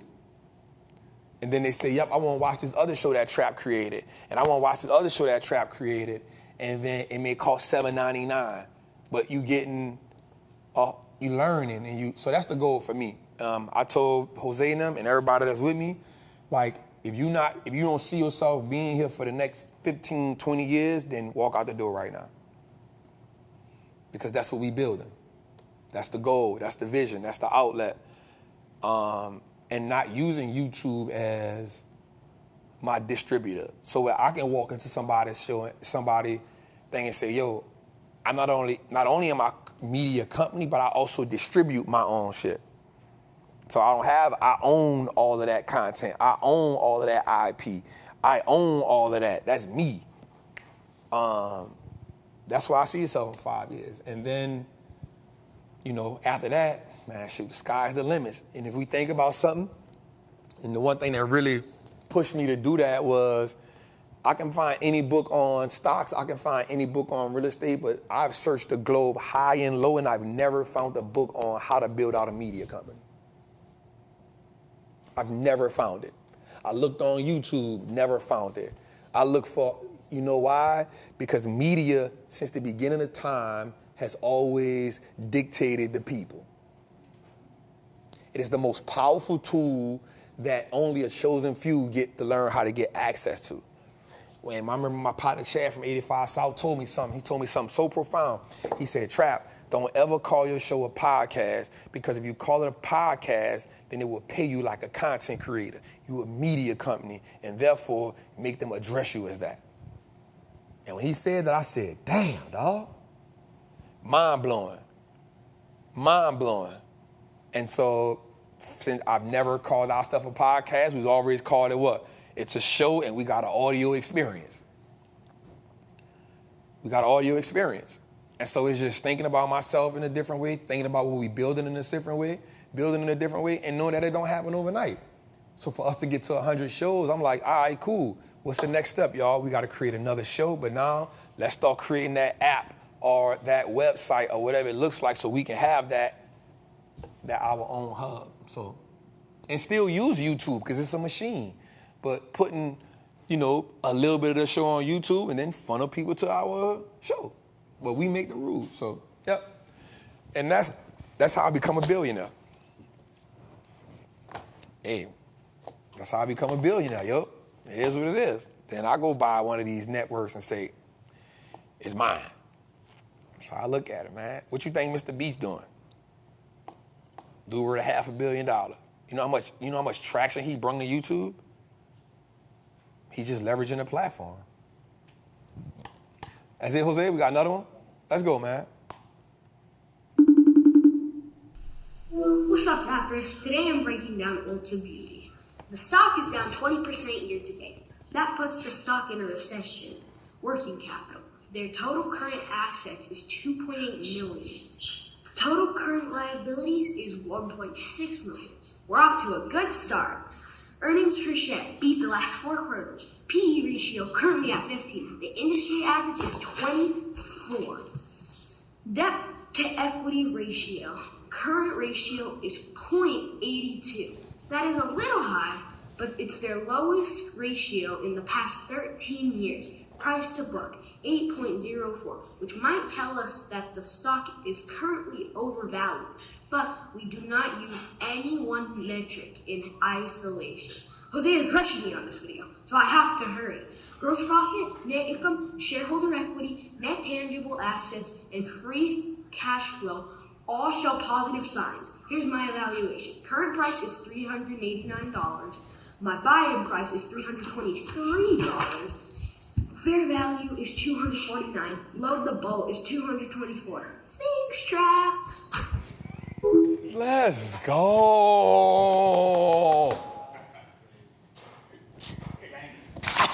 That boy is good. I like that, man. So that is 100% a certified trapper right there. You hear me? I love that because that's the metrics. We went price to book so we can understand the value. We went, here's what it's trading for. Here's my value, what it's trading for. Here's what it's trading for. Here's my value. Here's why I load the boat at. So now we set price points. Understanding the working capital, understanding they got a good working capital, and even going as far as saying, Trap, this is the lowest that it's been trading at. Come on, man. So first of all, I want to salute that young trapper, but I want to go a little further and salute the parents. Because what happened just now is we saw the making of, man, a prodigy, right? We just watched the making of a young person that will evolve into an adult that does not have financial trauma, that will not be scared of their first million, that will not be petrified when it comes to investing money in the market, that will not have the excuse of saying, I wish I'd have knew this when I was younger, that most of us have. So I want to salute that youngin', but also I want to salute the parents. Like, that's when you introduce your kids to financial literacy and investing. One of the things I wrote down in the SOPs was, like, have conversations with them young about money. So that way they don't get $100 and won't spend $100. So my daughter get money now, I was like, yo, how much of this you want to invest? Man, about 70% of it, Daddy. All right, well, you want to invest it in? I won't buy a Roblox stock, Daddy. Why? Well, I mean, right now, just because of what I use all the time. I won't buy a YouTube stock, Daddy. All right, bet. And it wasn't about her being right or wrong. It was about creating a habit. We can deal with you being right or wrong with your investments a little later. It's about creating the habit of saying, I need to invest some of my money now because if I don't invest it, I'm going to blow it. Poor financial hygiene. There are adults with poor financial hygiene. And so our kids are always a byproduct of what they see from us. So they see you get nervous around money. They see you get frustrated when bills come in. They see that. So how do you think they're going to respond to money and bills? But when you start them young talking about we buying stocks and then we going to buy real estate, what do you start young talking to them about business and taxes? If you start young, you setting them up. And then if you go a little further and have that custodial account at a young age, so now by the time they're 18, we just talking about changing the game. We change the dynamic, we move the needle little by little. But if we don't do any of those things, we set them up for failure, and then we do know is mediocrity is expensive. And so with that, man, we're going to end our show tonight. Listen, I want to get into this segment, this wise word from the OG segment. And this one's going to be important because we're going to lead off from that right into this. What are we doing to prepare the next generation outside of giving them money? What are we doing? What is the information we giving them? What is the blueprint we giving them? What are the examples that we setting? Man, sometimes it blow my mind when my daughter come to me and she be talking to me about Trappin Tuesday. She be texting me in the middle of the show, Daddy, I see you. What that mean? That's important. It's not saying don't get on roadblocks at all. It's learning how to navigate the two while letting her be a kid, but also implementing certain things that way as she evolve, she take on new habits. She start understanding. She start seeing the difference between how she talk about money and how her friends talk about money. And the habit only gets better with time.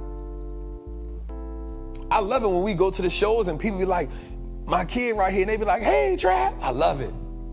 I salute the parents for that. When we don't introduce them early, we bear the cost.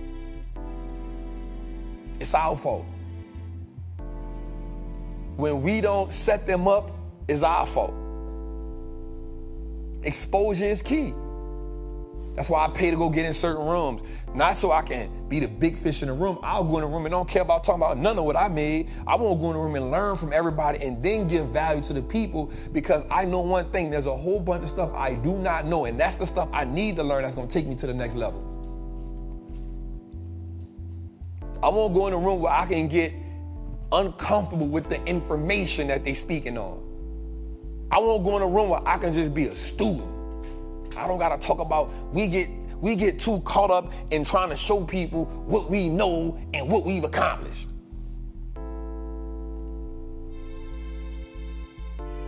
I don't want to do that. I want to go in the room and be a sponge and learn, but also add value to the room. What I've learned, what I've accomplished and how much I've made, I don't want that to be my shield or my crown. I want what I learned to be what gives me value to the room. Start looking at money different, but information is the real currency, y'all. Because if you went broke after you had $1 million or $10 million, if you went broke after that, what can you do to get it back? What can you do to get it back? What can you do? That's why when people play sports and they go broke, they don't know how to get it back. Because they can't go play sport. You can't go run a 40-yard dash again. You can't go run a 4.2 and a 40 at 50.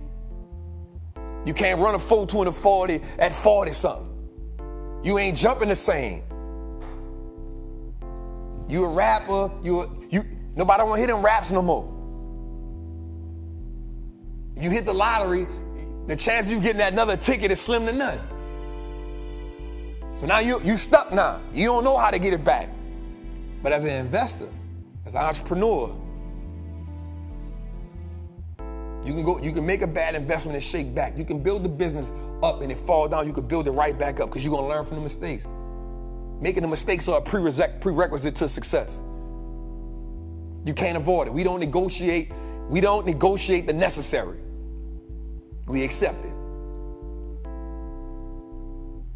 So I want you to, at the end of episode 99, I want us to really put a price on how expensive mediocrity is. It's your boy, the Wall Street Trapper. Episode 99 is in the book. Thank y'all. We'll see y'all again next week, same time, same place. Before we go though, Jose, let's drop the link. Birthday drink too. Birthday what? Birthday offers still on the table. Ah, we got the list for that? We got the link for that? All right, so we got, for 300 people, we are doing something crazy for my birthday, but you gotta get on the list. We doing it for 300 people. We gonna do something crazy for my birthday. I promise y'all, and I say it's crazy, it's crazy. Also, make sure y'all go to Apple, Spotify, Google Play. Go download the episodes, y'all. Leave a review. Man, show Jose that y'all appreciate what we doing here, y'all. Because Jose take a lot of time to put those episodes out on those platforms. There's not 100 and something shows better than us, y'all. Let's just keep it real. Also, man, get your merch, man. Make George work for the money that I'm paying him. Right? Make him work for that. Right? So make him package some goods. Make him go to the post office, y'all. So make him go to the post office, y'all. So we got the shirts, we got the hoodies, we got everything, man. So go to the site, man. Trapper Apparel Inc. They're gonna drop that. But also, man, next week, episode 100, man. You know, we got a few tickets left, man. Come in. Y'all know we in the A, man. Come vibe out with us. Come have a good time with us. And lastly, come get in that Patreon, man. Y'all know we print money like crazy, man. Right? I will say there's a disclaimer. I do not guarantee or promise no results. I don't know how the market is gonna move, right? You gotta take full responsibility for the money you make, huh? Yeah, and you know, when we get in, a lot of y'all gonna get in there for the option plays. I don't teach options in there. You need the options masterclass. I just put the plays in. You get an opportunity to follow everything that I'm doing, right? But nothing is promised. There is a possibility of you losing money, right? So take that into account. And if you don't have that, if you think you about to come in there and turn $200 to $2 million, this ain't the group. This ain't the group. But other than that, man, I love y'all. I appreciate y'all. Without y'all, there is no me. And without y'all, there is no Trappin' Tuesdays. Without y'all, there is no Wall Street Looks Like Us Now Network. We love y'all. We appreciate y'all. We see y'all next week in the trap. Good night.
Wallstreet.